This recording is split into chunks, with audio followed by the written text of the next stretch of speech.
ನಮಸ್ಕಾರ ಸ್ನೇಹಿತರೆ economic survey ಏನ್ ಮಾಡ್ತಾ ಇದೀವಿ. ಆ ಇದರ ಭಾಗ 3 ಇವತ್ತು ಡಿಸ್ಕಸ್ ಮಾಡೋಣ. ಪಾರ್ಟ್ 1 ಪಾರ್ಟ್ 2 ನೋಡಿ ಲಿಂಕ್ ಕೊಟ್ಟಿರ್ತೀನಿ, ಅಥವಾ ನಮ್ಮ ಪ್ಲೇ ಲಿಸ್ಟ್ ಇದೆ, ಅಲ್ಲಿ ಹೋಗಿ ತಾವು ನೋಡಬಹುದು. ಇವತ್ತು ನಾವು ಡಿಸ್ಕಸ್ ಮಾಡ್ತಾ ಇರೋದು ವೆರಿ ಇಂಪಾರ್ಟೆಂಟ್. ಇದು ನೈಸರ್ಗಿಕ ಸಂಪನ್ಮೂಲ ನಿರ್ವಹಣೆ ಮತ್ತು ಪರಿಸರ ಅಂಡ್ ಕೈಗಾರಿಕೆ. ಇಲ್ಲಿ ಯಾಕೆ ಇಂಪಾರ್ಟೆಂಟ್ ಅಂತಂದ್ರೆ, ಇದರಲ್ಲಿ ನಿಮಗೆ ನಮ್ಮ ಕರ್ನಾಟಕದಲ್ಲಿ ಯಾವ ಒಂದು ರಾಷ್ಟ್ರೀಯ ಉದ್ಯಾನವನ ಇರುತ್ತೆ, ನ್ಯಾಷನಲ್ ಪಾರ್ಕ್ ಇರುತ್ತೆ, ಪ್ರೊಟೆಕ್ಟೆಡ್ ಏರಿಯಾಸ್ ಇರುತ್ತೆ, ಮತ್ತೆ ಪಕ್ಷಿಧಾಮಗಳಿರುತ್ತೆ. ಸೊ ಇವೆಲ್ಲ ಕೂಡ ನಾವು ಇದರಲ್ಲಿ ನೋಡ್ತಾ ಹೋಗೋಣ. Very important. ಎಕ್ಸಾಮ್ ಅಲ್ಲಿ ನಿಮ್ಗೆ ಒಂದಿಸಿ ಬರೆಯೋದಕ್ಕೆ ಕೇಳ್ತಾನೆ. ಇನ್ನೊಂದ್ ಕಡೆ ಕೈಗಾರಿಕೆ ಬಗ್ಗೆ ಪಾಲಿಸೀಸ್ಗಳು, ಒಂದಷ್ಟು ನೀತಿಗಳಿದೆ, ಅಂತದ್ ನೋಡ್ಬೇಕು, ಅಂತದ್ ಎಕ್ಸಾಮ್ಗಳಲ್ಲಿ ಕೇಳ್ತಾನೆ. ಮತ್ತೆ ಸ್ಕೀಮ್ಸ್, ಯೋಜನೆಗಳು, ನಮ್ಮ ಕರ್ನಾಟಕ ಸಂಬಂಧಪಟ್ಟಂತ ಯೋಜನೆಗಳೇನಿದೆ ಅದನ್ನ ಡಿಸ್ಕಸ್ ಮಾಡ್ತಾ ಹೋಗೋಣ. ಓಕೆ, ಸೊ ಎಕ್ಸಾಮ್ ಪರ್ಸ್ಪೆಕ್ಟಿವ್ ಇಂದ ಏನ್ ಕೇಳ್ತಾರೆ, ಎಷ್ಟು ವರ್ಷ ಏನ್ ಕೇಳಿದ್ರು, ಯಾವ ಪರ್ಸ್ಪೆಕ್ಟಿವ್ ಕೇಳ್ತಾನೆ, ಅದ್ರ ಪ್ರಕಾರ ನಾವು ಡಿಸ್ಕಸ್ ಮಾಡ್ತಾ ಹೋಗೋಣ. ಎಕನಾಮಿಕ್ ಸರ್ವೆ ಲಾಸ್ಟ್ 1 year ಅಲ್ಲಿ ಏನೇನ್ ಆಗಿದೆ ಅಂತ. ಫೈನ್, ಇವೆಲ್ಲ ನಾವು ಏನಕ್ಕೆ ಡಿಸ್ಕಸ್ ಮಾಡ್ತೇವೆ, ಪ್ರೀವಿಯಸ್ ವಿಡಿಯೋಸ್, ಅದು ಬಜೆಟ್ ಆಗಿರ್ಬೋದು, ಎಕನಾಮಿಕ್ ಸರ್ವೆ, ಅದು ಕೇಂದ್ರ ಸರ್ಕಾರದಾಗಿರ್ಬೋದು, ರಾಜ್ಯ ಸರ್ಕಾರದ, ಎಲ್ಲ ಕೂಡ ನಮ್ಮ ಈ ಒಂದು budget and economic survey play list ಅಲ್ಲಿ ಸಿಗುತ್ತೆ. ಎಲ್ಲ ಲಿಂಕ್ ಗಳನ್ನ ಇದೇ ವಿಡಿಯೋದ ಕೆಳಗೆ ಕೊಟ್ಟಿರ್ತೀನಿ ಸ್ನೇಹಿತರೆ, ಡಿಸ್ಕ್ರಿಪ್ಷನ್ ಬಾಕ್ಸ್ ಅಲ್ಲಿ. ನಮ್ಮ ಟೆಲಿಗ್ರಾಮ್, ಇನ್ಸ್ಟಾಗ್ರಾಮ್ ಫಾಲೋ ಮಾಡಿದ್ರೆ ಮಾಡ್ಕೊಳ್ಳಿ. ಸೊ ನೆಕ್ಸ್ಟ್ ಬರ್ತೀನಿ. ಹಾಗಾದ್ರೆ ನೈಸರ್ಗಿಕ ಸಂಪನ್ಮೂಲ ನಿರ್ವಹಣೆ ಮತ್ತು ಪರಿಸರ. ಇದರಲ್ಲಿ ನಾನು ಹೈಲೈಟ್ ಮಾಡ್ತಾ ಹೋಗ್ತೀನಿ, ಏನೇನು ಎಕ್ಸಾಮ್ ಅಲ್ಲಿ ಬರ್ಬೋದು, ಬಂದಿದೆ ಕೂಡ ಹೇಳ್ತಾ ಹೋಗ್ತೀನಿ. ನೋಡಿ, ಪಶ್ಚಿಮ ಘಟ್ಟಗಳು ನಮ್ಮ ಏನು ನಿಮಗೆ ಭಾರತ ಅಂತ ತಗೊಂಡ್ರೆ ರಾಜ್ಯಗಳಲ್ಲಿ ಇಲ್ಲಿ ನಿಮಗೆ ಮಹಾರಾಷ್ಟ್ರದಿಂದ ಹಿಡಿದು ಗೋವಾ, ಕರ್ನಾಟಕ, ಕೇರಳ ಹಿಂಗೆಲ್ಲ ಹೋಗುತ್ತೆ. ಇಲ್ಲಿ ಅತ್ಯಂತ ಹೆಚ್ಚು ಅಂದ್ರೆ 60% ನಮ್ಮ ರಾಜ್ಯದಲ್ಲಿದೆ ಅಂತ ಎಕನಾಮಿಕ್ ಸರ್ವೆ ಹೇಳುತ್ತೆ. ಮತ್ತೆ ಭಾರತ ದೇಶ 7ನೇ ಅತಿ ದೊಡ್ಡ ರಾಜ್ಯವಾದ ಕರ್ನಾಟಕ ಇಷ್ಟು ಚದರ ಮೀಟರ್, 1,91,000 ಚದರ ಮೀಟರ್ ಇದೆ. ಇದರಲ್ಲಿ ದೇಶದ ಭೌಗೋಳಿಕ ಪ್ರದೇಶದ 5.8% ಅಷ್ಟು ನಮ್ದು ಬರುತ್ತೆ ಅಂತ ಹೇಳ್ತಾರೆ. ಸೊ ಈ ಒಂದು 1,91,791 ಚದರ ಮೀಟರ್ ಲ್ಯಾಂಡ್ ಅಲ್ಲಿ ಫಾರೆಸ್ಟ್ ಏರಿಯಾ 40,678 ಚದರ ಮೀಟರ್ ಅಂತ ಕರ್ನಾಟಕದ ಪ್ರಕಾರ. ಬಟ್ ಇಂಡಿಯನ್ ನಮ್ಮ ಸ್ಟೇಟ್ ಆಫ್ ಫಾರೆಸ್ಟ್ ರಿಪೋರ್ಟ್ ನ ಇದು ಮಾಡಿದೀನಿ 2023 ಸಪರೇಟ್ ವಿಡಿಯೋ ಬೇಕಾದ್ರೆ Indian state forest report 2000 Puneeth forum search ಮಾಡಿ ಸಿಗುತ್ತೆ. ಅಲ್ಲೂ ಕೂಡ ತಾವು ನೋಡಬಹುದು ಎಕ್ಸಾಮ್ಗಳಲ್ಲಿ. ಇದೆಲ್ಲ ಫಾರೆಸ್ಟ್ ಬಗ್ಗೆ, ಇಂಡಿಯಾದ ಬಗ್ಗೆ, ಟ್ರೀ ಕವರ್, ಓಕೆ, ಹಾಗೆ ನಿಮಗೆ ಪ್ರೊಟೆಕ್ಟೆಡ್ ಏರಿಯಾ, ಇವೆಲ್ಲ ನಾವು ಡಿಸ್ಕಸ್ ಮಾಡಿದೀವಿ. ಸೊ ಅದ್ರ ಪ್ರಕಾರ ಎಷ್ಟು ಪರ್ಸೆಂಟ್ ಇದೆ ಅಂತಂದ್ರೆ 24.52% ಅಷ್ಟು ನಮ್ಮ ಕರ್ನಾಟಕದಲ್ಲಿ ಒಂದು ಮರ ಅರಣ್ಯಗಳ ಹೊದಿಕೆ ಇದೆ. Okay, tree and forest cover ಅಂತ ಕರಿತೀವಿ. ಅದು ಇಷ್ಟಿದೆ ಅಂತ ನಾವು ಯಾವ್ದೋ ಇಂಡಿಯನ್ ಸ್ಟೇಟ್ ಫಾರೆಸ್ಟ್ ರಿಪೋರ್ಟ್ ಪ್ರಕಾರ. ಕರ್ನಾಟಕದಲ್ಲಿ ದಾಖಲೆ ಅರಣ್ಯ ಪ್ರಕಾರ ಇದು ಮೋಸ್ಟ್ ಪ್ರಾಬ್ಲಿ ಓಲ್ಡ್ ರಿಪೋರ್ಟ್ ಇರ್ಬೋದು ಅನ್ಕೋಬಹುದು, ಅಥವಾ ಹೆಚ್ಚು ಕಮ್ಮಿ ಆಗೇ ಆಗುತ್ತೆ. 1%, 2% ಹೆಚ್ಚು ಕಮ್ಮಿ ಆಗೇ ಆಗುತ್ತೆ. ಫೈನ್. ಇನ್ನು ಕರ್ನಾಟಕದಲ್ಲಿ ನೋಡೋದಾದ್ರೆ ಸಂರಕ್ಷಿತ ಪ್ರದೇಶ 11,399 ಚದರ ಕಿಲೋಮೀಟರ್ ಅಷ್ಟಿದೆ. ಅದ್ರಲ್ಲಿ 5 ರಾಷ್ಟ್ರೀಯ ಉದ್ಯಾನ, 5 ಹುಲಿ ಮೀಸಲು ಉದ್ಯಾನಗಳನ್ನು ಒಳಗೊಂಡಂತೆ 37 ವನ್ಯಜೀವಿ ಅಭಯಾರಣ್ಯಗಳಿವೆ. ನೋಡಿ, ಇವೆಲ್ಲ ಲಿಸ್ಟ್ ಕೊಡ್ತೀನಿ. 19 ಸಂರಕ್ಷಣಾ ಮೀಸಲು ಪ್ರದೇಶ, 1 ಸಮುದಾಯ ಮೀಸಲು ಪ್ರದೇಶ, ಮೈಸೂರಲ್ಲಿದೆ ಸಮುದಾಯ ಮೀಸಲು ಪ್ರದೇಶ. ಯಾವ್ದು ಹೇಳಿ ಕಮೆಂಟ್ ಮಾಡಿ ನೋಡೋಣ. ಕೇಳ್ಬಿಟ್ಟ, ಕರ್ನಾಟಕದಲ್ಲಿ ಒಂದು ಸಮುದಾಯ ಕಮ್ಯುನಿಟಿ ರಿಸರ್ವ್ಡ್ ಏರಿಯಾ ಇದೆ ಅಂತ ಕೇಳ್ದ, ಯಾವ್ದು ಅಂತ ಹೇಳ್ತೀರಾ? ಸೊ ಅದಕ್ಕೆ ಎಲ್ಲ ಲಿಸ್ಟ್ ಗಳನ್ನ ನಾನು ಕೊಡ್ತೀನಿ. ಓಕೆ, ಇದ್ರ ಜೊತೆಗೆ ನೋಡೋದಾದ್ರೆ ಒಟ್ಟು ಎಷ್ಟು ಅರಣ್ಯ ಇದೆ ಅವೆಲ್ಲ ಎಕ್ಸಾಮ್ ಅಲ್ಲಿ ಕೇಳ್ತಾರೆ. ಸೊ ಇದ್ರ ಬಗ್ಗೆ ಡಿಸ್ಕಸ್ ಮಾಡ್ತಾ ಹೋಗೋಣ. ಈಗ ಕರ್ನಾಟಕದಲ್ಲಿ ನೋಡೋದಾದ್ರೆ reserve forest area, okay, protected forest area, okay, ಮೀಸಲು ಅಂತ ಏನ್ ಕರಿತೀವಿ, ಸಂರಕ್ಷಿತ. ನಾನು ಕನ್ನಡ ಮಧ್ಯದ ಕನ್ನಡ ತಗೊಂಡಿದ್ದೀನಿ, ಇಲ್ಲಿ ಕನ್ನಡ ಸ್ಲೈಡ್ಸ್ ಗಳಲ್ಲೂ ಇದೆ, ಇಂಗ್ಲಿಷ್ ಎರಡು ಮಿಕ್ಸ್ ಮಾಡಿದ್ದೀನಿ, ಇಬ್ರಿಗೂ ಅರ್ಥ ಆಗ್ಲಿ ಅಂತ. ರಿಸರ್ವ್ಡ್ ಅಂದ್ರೆ ಸಂರಕ್ಷಿತ, ಪ್ರೊಟೆಕ್ಟೆಡ್ ಸಂರಕ್ಷಿತ, ಇದು ಮೀಸಲು, ಇವೆಲ್ಲ ನಾವು ನೋಡ್ತಾ ಹೋಗ್ತೀವಿ. ಓಕೆ, ಸೊ ವಿಲೇಜ್ ಅಲ್ಲಿ ಎಷ್ಟಿದೆ, ಪ್ರೈವೇಟ್ ಫಾರೆಸ್ಟ್ ಗಳು ಎಷ್ಟಿದೆ, ಸೊ ಈ ತರ ನೋಡೋದಾದ್ರೆ ಸ್ಕ್ವೇರ್ ಕಿಲೋಮೀಟರ್ ಏರಿಯಾ ಕೊಟ್ಟಿದ್ದಾನೆ. ನಿಮ್ಗೆ ಎಕ್ಸಾಮ್ ಅಲ್ಲಿ ಈ ತರ ಕೇಳ್ತಾನ, ಈ ತರ ಕೇಳಲ್ಲ. ಅಂದ್ರೆ ಎಷ್ಟು ಪರ್ಸೆಂಟ್ ಇದೆ ಅಂತ ಕೇಳಲ್ಲ, ಎಷ್ಟು ಸ್ಕ್ವೇರ್ ಕೇಳಬಹುದು. ತುಂಬಾ ರೇರು, ಅಂದ್ರೆ ಡಿಫಿಕಲ್ಟಿ ಮಾಡ್ಬೇಕು. ಅಂದ್ರೆ ಏನ್ ಕೇಳಬಹುದು ಅಂದ್ರೆ ಎಷ್ಟು ಪರ್ಸೆಂಟೇಜ್ ಆಫ್ ಫಾರೆಸ್ಟ್ ಯಾವ್ದ್ರ ಜಾಸ್ತಿ ಇದೆ ಅಂತ ಕೇಳಬಹುದು. For example, reserve forest area percentage ಜಾಸ್ತಿ ಇದೆ ಕೇಳಬಹುದು ಎಕ್ಸಾಮ್ ಅಲ್ಲಿ. ಪ್ರೊಟೆಕ್ಟೆಡ್ ಅದಕ್ಕಿಂತ ಕಮ್ಮಿ ಇದೆ. ನೆಕ್ಸ್ಟ್ ಬಂದು ನೋಟಿಫೈಡ್ ಅಂತ ಇವೆಲ್ಲ ತಲೆ ಕೆಡ್ಸ್ಕೊಳಕ್ ಹೋಗ್ಬಿಡಿ. ಜಾಸ್ತಿ ಯಾವ್ದಿದೆ ಅಂತ ಕೇಳಿರ್ತಾನೆ. ಯಾವ್ದು ಸರ್? ಮೀಸಲು, ರಿಸರ್ವ್ಡ್ ಅಂತ ಕರಿತೀವಿ, ಮೀಸಲು ಅರಣ್ಯ ಅಂತ ಕರಿತೀವಿ, ಅದು ಜಾಸ್ತಿ ಇದೆ. ಇಲ್ಲೂ ಪರ್ಸೆಂಟೇಜ್ ವೈಸ್ ನಾ ಕೊಟ್ಟಿದ್ದೀನಿ, ನೋಡ್ಕೋಬಹುದು. ರಿಸರ್ವ್ಡ್ ಎಷ್ಟಿದೆ ಇದು, ಓಕೆ, ಇದು ಬಂದು ಇದು, ಸೊ ವಿಲೇಜ್ ಬಂದು ಇದು, ಪ್ರೈವೇಟ್ ಬಂದು ಇದು, ನೋಟಿಫೈಡ್ ಬಂದು ಇದು, ಈ ತರ ನೋಡ್ಕೊಳ್ಳಿ. ಇನ್ನು ಇದು ಬಿಟ್ರೆ ನಾನು ಇವಾಗ ಒಂದಷ್ಟು ಲಿಸ್ಟ್ ಕೊಡ್ತಾ ಹೋಗ್ತೀನಿ. ಅದ್ರಲ್ಲಿ ನಿಮ್ಗೆ ಪ್ರಮುಖವಾದ ಡೆಫಿನಿಷನ್ ಗೊತ್ತಿರಬೇಕು. ಫಾರೆಸ್ಟ್ ಕವರ್ ಅಂದ್ರೆ ಏನು, ಎಕ್ಸಾಮ್ ಅಲ್ಲಿ ಡೆಫಿನಿಷನ್ಸ್ ಕೇಳ್ತಾರೆ. ಟ್ರೀ ಕವರ್ ಅಂದ್ರೆ ಮರದ ಹೊದಿಕೆ, ಫಾರೆಸ್ಟ್ ಕವರ್ ಅರಣ್ಯ ವ್ಯಾಪ್ತಿ. ಫಾರೆಸ್ಟ್ ಕವರ್ ಅಂದ್ರೆ ಈಗ ನೀವು ದೊಡ್ಡ ದೊಡ್ಡ ಅರಣ್ಯಗಳು ನ್ಯಾಷನಲ್ ಪಾರ್ಕ್ ಇರುತ್ತಲ್ಲ, ಅದರಲ್ಲಿ ಅಂದ್ರೆ ಒಂದು ಹೆಕ್ಟೇರ್ಗಿಂತ ಹೆಚ್ಚಿರಬೇಕು. 10% ಅಧಿಕ ಮರದ ಮುಚ್ಚಳಿಕೆ ಅಂತಂದ್ರೆ ಟ್ರೀ ಕವರ್, ಹಿಂಗೇನು ಹೈಯೆಸ್ಟ್ ಟ್ರೀ ಇರುತ್ತೆ ಇಲ್ಲಿ ಕೆಳಗಡೆ ಬೇರೆ ಬೇರೆ ಇರುತ್ತಲ್ಲ, 10% ಅಷ್ಟು ಆ ಒಂದು ಏರಿಯಾದಲ್ಲಿ ಟ್ರೀ ಕವರ್ ಜಾರಿ ಇರಬೇಕು. 1 ಹೆಕ್ಟೇರ್ಗಿಂತ ಜಾಸ್ತಿ ಇರಬೇಕು. ಓಕೆ, ಸಣ್ಣ ಸಣ್ಣ ಗಿಡಗಳಿರುತ್ತೆ. ಬಟ್ ಈ ಟ್ರೀ ಕವರ್ ಅಂತ ಏನ್ ಕರಿತೀವಿ, ಈಗ ಫಾರ್ ಎಕ್ಸಾಂಪಲ್ 1 ಹೆಕ್ಟೇರ್ ಅಲ್ಲಿ 10% ಅಂದ್ರೆ ಎಷ್ಟು ಸರ್? 1 ಹೆಕ್ಟೇರ್ ಅಲ್ಲಿ 10% ಅಂದ್ರೆ ಪಾಯಿಂಟ್ ಅಥವಾ 0.10 ಅಲ್ಲ ಸರ್, 0.10% ಅಂತ ಹೇಳ್ಬೋದು. ಅಷ್ಟು ಟ್ರೀ ಕವರ್ ಇರಬೇಕು. ಅದು ಬೇಡ ಅಂದ್ರೆ ಈಗ 100 ಹೆಕ್ಟೇರ್ ಇದೆ ಅಂದ್ರೆ ಫಾರ್ ಎಕ್ಸಾಂಪಲ್ 100 ಹೆಕ್ಟೇರ್ ದೊಡ್ಡ ಒಂದು ನ್ಯಾಷನಲ್ ಪಾರ್ಕ್ ಇದೆ, ದೊಡ್ಡ ಒಂದು ಅಭಯಾರಣ್ಯ ಇದೆ ಅಂತ ನೆನ್ಕೊಳ್ಳಿ. ಅದ್ರಲ್ಲಿ 10% ಅಂದ್ರೆ ಎಷ್ಟು? 10 ಹೆಕ್ಟೇರ್ ಅಷ್ಟು. 100 ಹೆಕ್ಟೇರ್ ಇದೆ 10 ಹೆಕ್ಟೇರ್ ಅಷ್ಟು ಈ ಒಂದು ಟ್ರೀ ಕವರ್ ಇರಬೇಕು, ದೊಡ್ಡದು. ಸೊ ಅಂತದ್ದು ಇದ್ರೆ ಅದನ್ನ ನಾವು ಅರಣ್ಯ ವ್ಯಾಪ್ತಿ, ಫಾರೆಸ್ಟ್ ಕವರ್ ಅಂತ ಕರಿತೀವಿ. ಓಕೆ, ಅವು ನೋಡೋದಾದ್ರೆ ಎಲ್ಲಾ ಕಡೆ ಇರ್ಬೋದು, ಪ್ರೈವೇಟ್ ಅಲ್ಲಿ ಇರ್ಬೋದು ಅಥವಾ ಇದ್ರಲ್ಲಿ ಇರೋದ್ರಲ್ಲಿ ಟ್ರೀ ಕವರ್ ಅಂತ ಕರಿತೀವಿ. ಅದರಲ್ಲಿ ಬಿದಿರು, ತಾಳೆ ಎಲ್ಲ ಕೂಡ ಒಂದಿದೆ. ಇನ್ನು tree cover, forest cover. Tree cover ಅಂದ್ರೇನು? 1 ಹೆಕ್ಟೇರ್ಗಿಂತ ಕಮ್ಮಿ ಇರ್ತಕ್ಕಂಥ ಒಂದು ಸಣ್ಣ ಸಣ್ಣ ಅಲ್ಲಲ್ಲೇ ಒಂದಷ್ಟು ಪ್ಯಾಚ್ಗಳು ಇರ್ತಾವಲ್ಲ, ಅಲ್ಲಲ್ಲೇ ಇರ್ತವೆ. ಓಕೆ, ಅಂತದನ್ನ ನಾವು ಟ್ರೀ ಕವರ್ ಅಂತ, ಚದುರಿದ ಮರಗಳು ಅಂತೀವಲ್ಲ ಹಂಗೆ. ಸೊ ಇಲ್ಲಿ ನೋಡಿದ್ರೆ ಭಾರತ ಅರಣ್ಯ ಸಮೀಕ್ಷೆ ಪ್ರಕಾರ ಇಲ್ಲೆಲ್ಲ ರಿಪೋರ್ಟ್ ಅಲ್ಲಿ ಅದನ್ನೇ ಕೊಟ್ಟಿರೋದು, ಇಂಡಿಯನ್ ಸ್ಟೇಟ್ ಫಾರೆಸ್ಟ್ ರಿಪೋರ್ಟ್ ಏನಿದೆ. ಸೊ ಅದ್ರ ಪ್ರಕಾರ ನಮ್ಮ ರಾಜ್ಯದಲ್ಲಿ ಎಷ್ಟೆಷ್ಟಿದೆ ಅಂತ. ಅದರಲ್ಲಿ ಅತ್ಯಂತ ವೆರಿ ಡೆನ್ಸ್ ಫಾರೆಸ್ಟ್ ಅಂತೀವಿ, ಮಧ್ಯಮ ಮೀಡಿಯಂ ಡೆನ್ಸ್ ಫಾರೆಸ್ಟ್, ವಿರಳ ಅಂದ್ರೆ ಓಪನ್ ಫಾರೆಸ್ಟ್ ಅಂತ ಕರಿತೀವಿ, ಇದು ಟೋಟಲ್ ಫಾರೆಸ್ಟ್. ಸೊ ಆ ತರ ಒಂದು ಡಿವೈಡ್ ಮಾಡಬಹುದು. ಓಕೆ, ವೆರಿ ಡೆನ್ಸ್ ಅಂದ್ರೆ ತುಂಬಾ ಒತ್ತೊತ್ತಾಗಿ ನಾವು ಪಶ್ಚಿಮ ಘಟ್ಟಗಳಲ್ಲಿ ನೋಡ್ತೀವಿ, ಅಥವಾ ಮಧ್ಯಮ ದಟ್ಟ ಅರಣ್ಯ. ಓಕೆ, ಅಂದ್ರೆ ಮೀಡಿಯಂ ಡೆನ್ಸ್ ಫಾರೆಸ್ಟ್, ವಿರಳ ಫಾರೆಸ್ಟ್ ಅಂತ. ಅದರಲ್ಲಿ ಪರ್ಸೆಂಟೇಜ್ಗಳು ಬೇಕಾದ್ರೆ ಎಕ್ಸಾಮ್ ಅಲ್ಲಿ ಇಂಥದ್ದು ಕೇಳ್ತಾರೆ. ಓಕೆ, ಇದು ನೋಡ್ಕೋಬಹುದು. ಇದು ದಾಖಲಾದ ಅರಣ್ಯ ಪ್ರದೇಶಗಳನ್ನು ಅರಣ್ಯ ವ್ಯಾಪ್ತಿ. ದಾಖಲಾದ ಅರಣ್ಯ ಪ್ರದೇಶ ಹೊರಗಿನ ಅರಣ್ಯ ವ್ಯಾಪ್ತಿ ಅಂದ್ರೆ ನಮ್ಮ ದಾಖಲು ಮಾಡಿ ಇರಲ್ಲ, ಯಾಕೆ ಪ್ರೈವೇಟ್ಗಳಿರ್ಬೋದು ಅಥವಾ ಬೇರೆ ಬೇರೆ ಏನೋ ರೀಸನ್ ಬಿಡು, ಅದರಲ್ಲಿ ಎಷ್ಟಿದೆ ಅಂತ ಇಲ್ಲೊಂದಷ್ಟು ಪರ್ಸೆಂಟ್ ಕೊಟ್ಟಿದ್ದಾನೆ, ಅದನ್ನ ನೋಡ್ಕೋಬಹುದು. ಈ ಓವರ್ ಆಲ್ ಅಂತ ತಗೊಂಡಾಗ ಚದರ ಕಿಲೋಮೀಟರ್ ಪ್ರಕಾರ ನೋಡೋದಾದ್ರೆ ದಾಖಲಾದ ಅರಣ್ಯ ಪ್ರದೇಶ, ಅರಣ್ಯ ವ್ಯಾಪ್ತಿ ನಮಗೆ ಎಷ್ಟಿದೆ? ಅತ್ಯಂತ ಹೆಚ್ಚಿದೆ, 23,000. ನಾನು ಇಲ್ಲೂ ತೋರಿಸ್ತೀನಿ ನಿಮ್ಗೆ. ಇಲ್ಲಿ ನೋಡಿ, ಮಧ್ಯಮ ಮಟ್ಟದ ಇದು ಅತ್ಯಂತ ದಟ್ಟ ಮಟ್ಟದ ಮೀಡಿಯಂ ಫಾರೆಸ್ಟ್, ಡೆನ್ಸ್ ಫಾರೆಸ್ಟ್, ಇದರಲ್ಲಿ ದಾಖಲಾಗಿರ್ತಕ್ಕಂಥದ್ದು ಇದು ಹೊರಗಿರ್ತಕ್ಕಂಥದ್ದು, ದಾಖಲಾಗದೆ ಹೊರಗಿರ್ತಕ್ಕಂಥ ಒಂದು ಖಾಸಗಿ ಅಂತ ಅನ್ಬೋದು ಅನ್ಕೋತೀನಿ. ಓಕೆ, ಇದು ಹೆಚ್ಚು ಒಂದ್ಸಲ ಕೇಳಬಹುದು, ಇದನ್ನ ನೋಡ್ಕೊಳ್ಳಿ. ಇನ್ನು ಇದು ಬಿಟ್ರೆ ಇನ್ನು ದಟ್ಟ ಒಂದು ಭಾರತದ ಅರಣ್ಯ ಸಮೀಕ್ಷೆ, ಭಾರತದಲ್ಲಿ ಎಷ್ಟಿದೆ ಅಂತ ನೋಡೋದಾದ್ರೆ ಡೆನ್ಸ್ ಫಾರೆಸ್ಟ್ ಭಾರತದಲ್ಲಿ ದಟ್ಟ ಅರಣ್ಯ ಈಗ 25,689 ಇದೆ. 1% ಚದರ ಕಿಲೋಮೀಟರ್ ಪ್ರಕಾರ ನೋಡ್ತಾ ಹೋದ್ರೆ. ಓಕೆ, ಇನ್ನು ತೆರೆದ ಅರಣ್ಯ ಎಷ್ಟಿದೆ ಅಂತ ನೋಡೋದಾದ್ರೆ ಇಲ್ಲಿ ಒಟ್ಟು ಎಷ್ಟಿದೆ? ಇಲ್ಲಿ ಸರಿ ಇದು ಬಂದು ಕರ್ನಾಟಕದ್ದು. ಓಕೆ, ಕರ್ನಾಟಕದ ಇದು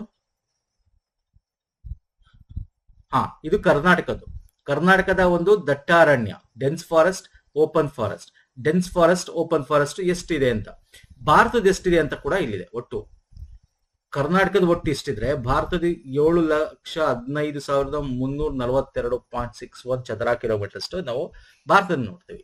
ಹಾಗಾದ್ರೆ ನಮ್ಮ ನಿಮ್ಗೆ ಎಕ್ಸಾಮ್ ಒಂದು ಪ್ರಶ್ನೆ ಕೇಳ್ತಾನೆ, ಒಟ್ಟು ಈ ಒಂದು ಅರಣ್ಯಗಳು ಅಂತ ನಾವು ತಗೊಂಡಾಗ ಕರ್ನಾಟಕದಲ್ಲಿ including open forest, dense forest ಎಲ್ಲ ಒಂದು ತಗೊಂಡಾಗ ಕರ್ನಾಟಕದ್ದು ಭಾರತಕ್ಕಿಂತ ಎಷ್ಟು ಪರ್ಸೆಂಟ್ ಇದೆ ಅಂತ ಕೇಳಬಹುದು. 5.48% ಇದೆ. ಸೊ ಇವಾಗ ಆಸ್ ಪರ್ 2023 ರಿಪೋರ್ಟ್ ಪ್ರಕಾರ. ಸೊ ಇದನ್ನ ಎಕ್ಸಾಮ್ ಅಲ್ಲಿ ಕೇಳ್ತಾನೆ, ನೋಡ್ಕೊಳ್ಳಿ. ಓಕೆ, ಸೊ ಇಲ್ಲೂ ನಾನು ಕೊಟ್ಟಿದ್ದೀನಿ ವೆರಿ ಡೆನ್ಸ್ ಫಾರೆಸ್ಟ್ ಎಷ್ಟಿದೆ, ಓಪನ್ ಫಾರೆಸ್ಟ್ ಸ್ಕ್ರಬ್ ಎಷ್ಟಿದೆ ಅಂತೆಲ್ಲ, ಇದೇನು ಅಷ್ಟು ಇಂಪಾರ್ಟೆಂಟ್ ಅಲ್ಲ. ಇನ್ನು ಇನ್ನೊಂದು ಮುಖ್ಯವಾಗಿ ನೋಡೋದಾದ್ರೆ ಭಾರತದಲ್ಲಿ ನಮ್ಮ ಒಂದು complete total percentage of forest ಎಷ್ಟಿದೆ ಅಂತ ನೋಡಿದ್ರೆ 21.76%. ಹಾಗೆ ಬರೀ ರಾಜ್ಯ ಅಂತ ಕನ್ಸಿಡರ್ ಮಾಡಿದಾಗ ಅದ್ರಲ್ಲಿ ದಕ್ಷಿಣ ರಾಜ್ಯಗಳಲ್ಲಿ 20% ಇದೆ. ಅದರಲ್ಲಿ ದಕ್ಷಿಣದ ಭಾರತ ರಾಜ್ಯಗಳು ಅಂತ ಕನ್ಸಿಡರ್ ಮಾಡಿದಾಗ ಕೇರಳ ನಂಬರ್ 1 ಬರುತ್ತೆ, ಕರ್ನಾಟಕ ನಂಬರ್ 2 ಬರುತ್ತೆ, ಜಸ್ಟ್ ಸ್ವಲ್ಪ ತಮಿಳುನಾಡು ನಮ್ಗಿಂತ ಒಂಚೂರು ಹಿಂದೆ ಇದೆ ಅಷ್ಟೇ, 3ನೇ ಒಂದು ಸ್ಥಾನದಲ್ಲಿ ಬರುತ್ತೆ. ಓಕೆ, ತಮಿಳುನಾಡು. ಸೊ ಇದು ಒಂದು ಸಲ ಎಕ್ಸಾಮ್ ಅಲ್ಲಿ ಕೇಳಬಹುದು. ಸೊ ಕೇರಳ ಫಸ್ಟ್, ನೆಕ್ಸ್ಟ್ ನಮ್ದು ಬರುತ್ತೆ. ಇಲ್ಲಿ ಕೊಟ್ಟಿದ್ದೀನಿ ನೋಡಿ ಎಷ್ಟಿದೆ ನಮ್ಮ ಭೌಗೋಳಿಕ ಪ್ರದೇಶದಲ್ಲಿ. ಬೇಕಾದ್ರೆ ಎಕ್ಸಾಮ್ ಅಲ್ಲಿ ಇದು ಕೇಳ್ತಾರೆ, ಭೌಗೋಳಿಕ ಪ್ರದೇಶ ಎಷ್ಟಿದೆ, ಒಟ್ಟು ಅರಣ್ಯ ಹೊದಿಕೆ ಎಷ್ಟಿದೆ, ಅದರಲ್ಲಿ ಭೌಗೋಳಿಕ ಪ್ರದೇಶ ಶೇಕಡ ಎಷ್ಟಿದೆ ಅಂತ ನಿಮಗೆ ಕೇಳಬಹುದು. Okay fine sir. ಈಗ ಜಾಸ್ತಿ ಆಗಿದೆ ನೋಡಿ, ಒಂದೊಂದ್ ಕಡೆ ಓಲ್ಡ್ ಡೇಟಾನೇ ಕೊಟ್ಟಿರ್ತಾನೆ. ಯಾಕೆಂದ್ರೆ ನಮ್ಗೆ ಇವಾಗೇನೋ 21.1% ಅಂದ್ರೆ 24 ನಾನು ನಿಮ್ಗೆ ತೋರಿಸ್ತೆ. ISFP ಪ್ರಕಾರ, ಇಂಡಿಯನ್ ಸ್ಟೇಟ್ ಫಾರೆಸ್ಟ್ ರಿಪೋರ್ಟ್ ಪ್ರಕಾರ ಎಷ್ಟಿದೆ ಅಂತ ನಾನು ಇಲ್ಲಿ ತೋರಿಸ್ತೇನೆ ನಿಮ್ಗೆ. 24.52 ಓಕೆ ಇರೋದು ಅದ್ರ ಪ್ರಕಾರ. Fine sir. ಸೊ ಅದನ್ನು ಕೂಡ ನಾವು ನೋಡ್ಕೋಬೇಕು. ನೆಕ್ಸ್ಟ್ ನಮ್ದು 21.1 ನಮ್ಮ ಒಂದು ಕರ್ನಾಟಕದ ಪ್ರಕಾರ. ಸೊ ಅದನ್ನ ನೋಡ್ಕೊಳ್ಳಿ. ಇನ್ನು ಅದು ಬಿಟ್ರೆ ಏನ್ ಕೇಳ್ತಾನೆ, ನಮ್ಮ ಭಾರತದಲ್ಲಿ ಅಂದ್ರೆ ಕರ್ನಾಟಕದಲ್ಲಿ ಯಾವ ಯಾವ ರೀತಿಯ ಪ್ರಕಾರದ ಅರಣ್ಯಗಳು ನಾವು ನೋಡಬಹುದು. ಒಂದು ಉಷ್ಣವಲಯದ ತೇವಭರಿತ, ಉಷ್ಣವಲಯದ ನಿತ್ಯ ಹರಿದ್ವರ್ಣ, ಇವೆಲ್ಲ ನಿಮ್ಗೆ ಗೊತ್ತಿದೆ, ಎಲೆ ಉದುರುವ ಕಾಡುಗಳು. ಓಕೆ, ಅದ್ರಲ್ಲಿ ಅತ್ಯಂತ ಹೆಚ್ಚು ಜಾಸ್ತಿ ಯಾವ್ದಿದೆ, ನಿತ್ಯ ಹರಿದ್ವರ್ಣ, ಉಷ್ಣವಲಯದ ತೇವಭರಿತ ನಿತ್ಯ ಹರಿದ್ವರ್ಣ ಕಾಡುಗಳು ಪರ್ಸೆಂಟೇಜ್ ಜಾಸ್ತಿ ಇದೆ. ಇದು ಬಿಟ್ರೆ ಯಾವ್ದು ಜಾಸ್ತಿ ಇದೆ, ಇದು ಬಿಟ್ರೆ ನಿಮಗೆ ಜಾಸ್ತಿ ಇರೋದು ದಕ್ಷಿಣದ ತೇವಾಂಶ ಎಲೆ ಉದುರುವ ಕಾಡು. ಒಂದು ನಿತ್ಯ ಹರಿದ್ವರ್ಣ ಕಾಡು, ಎಲೆ ಉದುರುವ ಕಾಡು ನೋಡಿ 11.23% ಇದೆ. ಇದು 11. ಇವೆಲ್ಲ ಎಕ್ಸಾಂಪಲ್ ಕೇಳ್ತಾನೆ, ನಾನು ಅದಕ್ಕೆ ಹೇಳ್ತಿರೋದು ಸ್ನೇಹಿತರೆ, ನಿಮ್ಗೆ ಪರ್ಸೆಂಟೇಜ್ ಕೇಳ್ದೋದ್ರೆ ಅತ್ಯಂತ ಹೆಚ್ಚು ಯಾವುದು ಇದೆ, ಯಾವ ರೀತಿಯ ಕಾಡುಗಳು ಕರ್ನಾಟಕದಲ್ಲಿ ಅತ್ಯಂತ ಹೆಚ್ಚಿವೆ ಅಂತ ಕೇಳ್ತಾನೆ. ಸೆಕೆಂಡ್ ಪ್ಲೇಸ್ ಬಂದ್ರೆ ನಮ್ಗೆ ಎಲೆ ಉದುರುವ ಕಾಡು. ಓಕೆ, ಉಷ್ಣವಲಯದ ಎಲೆ ಉದುರ. ಮೂರನೇ ಪ್ಲೇಸ್ ದಕ್ಷಿಣ ಉಷ್ಣವಲಯ ಅರೆ ನಿತ್ಯ ಹರಿದ್ವರ್ಣ ಕಾಡುಗಳು ಸೆಕೆಂಡ್ ಪ್ಲೇಸ್, ಥರ್ಡ್ ಪ್ಲೇಸ್ ಅಲ್ಲಿ ಬರುತ್ತೆ. ಓಕೆ, ಥರ್ಡ್ ಪ್ಲೇಸ್ ಅಲ್ಲಿ ಬರುತ್ತೆ. ಸೊ ಇದು ಮೂರು ಟಾಪ್ 3 ಇದು ನಿಮಗೆ ಗೊತ್ತಿರಲಿ. ಇದು ಬಿಟ್ರೆ ನಿಮಗೆ ದಕ್ಷಿಣದ ಒಣಮಿಷ್ಟ ಎಲೆ ಉದುರುವ ಕಾಡು ನಿಮಗೆ ಬರುತ್ತೆ. ಓಕೆ, ಆಮೇಲೆ ಇಲ್ಲೊಂದಿದೆ ನೋಡಿ 7.68 ದಕ್ಷಿಣ ಮುಳ್ಳಿನ ಕುರುಚಲು, ಇದು 4th ಪ್ಲೇಸ್ ಅಲ್ಲಿ ಬರುತ್ತೆ ಆಕ್ಚುಲಿ, ಇದು 5th ಪ್ಲೇಸ್ ಅಲ್ಲಿ ಬರುತ್ತೆ ಆಕ್ಚುಲಿ. ಓಕೆ, ಸೊ ಈ ತರ ನೋಡಿದ್ರೆ ನಮಗೆ ಯಾವ ಟೈಪ್ ಆಫ್ ಅರಣ್ಯ ಕಾಡುಗಳು ನಾವು ನೋಡಬಹುದು ಅಂತ. ಇನ್ನು ಇದು ಬಿಟ್ರೆ ರಾಷ್ಟ್ರೀಯ ಉದ್ಯಾನವನ ವನ್ಯಜೀವಿ ಸಂರಕ್ಷಣದ ಬಗ್ಗೆ ಕೊಟ್ಟಿದ್ದಾರೆ, ಇದು ನೋಡ್ಕೋಬೇಕು, ವೆರಿ ಇಂಪಾರ್ಟೆಂಟ್ ಸರ್. ರಾಷ್ಟ್ರೀಯ ಉದ್ಯಾನವನಗಳು ನೋಡಿ, ಬನ್ನೇರಘಟ್ಟ ರಾಷ್ಟ್ರೀಯ ಉದ್ಯಾನ, ಕುದುರೆಮುಖ ರಾಷ್ಟ್ರೀಯ ಉದ್ಯಾನ, ಅಂಶಿ ರಾಷ್ಟ್ರೀಯ ಉದ್ಯಾನವನ, ಶಿರಸಿ ಸರ್ಕಲ್ ಬರುತ್ತೆ, ಇದು ಮಂಗಳೂರು ಸರ್ಕಲ್ ಬರುತ್ತೆ, ಇದು ಬೆಂಗಳೂರು ವೃತ್ತ ಸರ್ಕಲ್ ಬರುತ್ತೆ, ಮೈಸೂರು ಹುಲಿ ಯೋಜನೆ ಆ ಒಂದು ಸಬ್ರದಲ್ಲಿ ನಮಗೆ ನಾಗರಹೊಳೆ ರಾಷ್ಟ್ರೀಯ, ಬಂಡೀಪುರ ರಾಷ್ಟ್ರೀಯ ಉದ್ಯಾನವನಗಳು ಬರ್ತವೆ. ಇನ್ನು ಇದು ಬಿಟ್ರೆ ನಿಮಗೆ ಬೇರೆಯಾದ ಒಂದು national park, wild life century, ಇಲ್ಲಿ ಕನ್ನಡ ಇಂಗ್ಲಿಷ್ ಎರಡರಲ್ಲೂ ಕೊಟ್ಟಿದ್ದೀನಿ. ಇಲ್ಲಿ ಕನ್ನಡದಲ್ಲಿ ಇದೆ ನೋಡ್ಕೊಳ್ಳಿ, ಇಂಗ್ಲಿಷ್ ಅಲ್ಲಿ ಇದೆ ನೋಡ್ಕೊಳ್ಳಿ. ಇದೇ ಇಂಗ್ಲಿಷ್ ನ ಒಟ್ಟು 37 ಇದೆ ಅಲ್ವಾ, ಇಲ್ಲಿ ಈ ಕನ್ನಡದಲ್ಲಿ ಕೊಟ್ಟಿದ್ದೀನಿ. ತುಂಬಾ ಜನ ಕೇಳ್ತೀರಂತ ಎರಡನ್ನೂ ಇಲ್ಲಿ ನಾನು ಕೊಟ್ಟಿದ್ದೀನಿ ಸ್ನೇಹಿತರೆ. So this is very important. Okay, Kudremukh ರಾಷ್ಟ್ರೀಯ, ಒಂದ್ ಸೆಕೆಂಡ್, ಇಲ್ಲಿದೆ ನೋಡಿ. ಓಕೆ, ಕೋಲಾರ ಡಿವಿಷನ್ ಅಲ್ಲಿ ಕಂಬಸಂದ್ರ ವೈಲ್ಡ್ ಲೈಫ್ ಸೆಂಚುರಿ ಬರೋದು. ಒಂಚೂರು ಇಲ್ಲಿ ನೋಡಿ, ಇದು ಕೋಲಾರ ಡಿವಿಷನ್ ಕಮ್ಮಸಂದ್ರ, ಒಂಚೂರು ನಾನು ಇಲ್ಲಿ ಇದು ಮಾಡಿದ್ದೀನಿ. ಓಕೆ, ಇದು ಕಮ್ಮಸಂದ್ರ ವೈಲ್ಡ್ ಲೈಫ್ ಸೆಂಚುರಿ ಬರುತ್ತೆ. ಇನ್ನು ಮೈಸೂರು ಕಡೆ ಬಂದ್ರೆ ಆದಿಚುಂಚನಗಿರಿ ಕೇಳ್ತಾನೆ, ನವಿಲು ಧಾಮ ಆದಿಚುಂಚನಗಿರಿ ಎಲ್ಲಿ ಬರುತ್ತೆ. ಓಕೆ, ರಂಗನತಿಟ್ಟು ಪಕ್ಷಿಧಾಮ, ಅರಬಿತಿಟ್ಟು ಪಕ್ಷಿಧಾಮ, ಮೇಲುಕೋಟೆ ವನ್ಯಧಾಮ. ಓಕೆ, ಸೊ ಏನಿದು ಅಂದ್ರೆ ವನ್ಯ ಸಂರಕ್ಷಣಾ ಪ್ರದೇಶಗಳು, ಅದು ನ್ಯಾಷನಲ್ ಪಾರ್ಕ್. ಇದು ಕಾವೇರಿ ವನ್ಯಧಾಮ.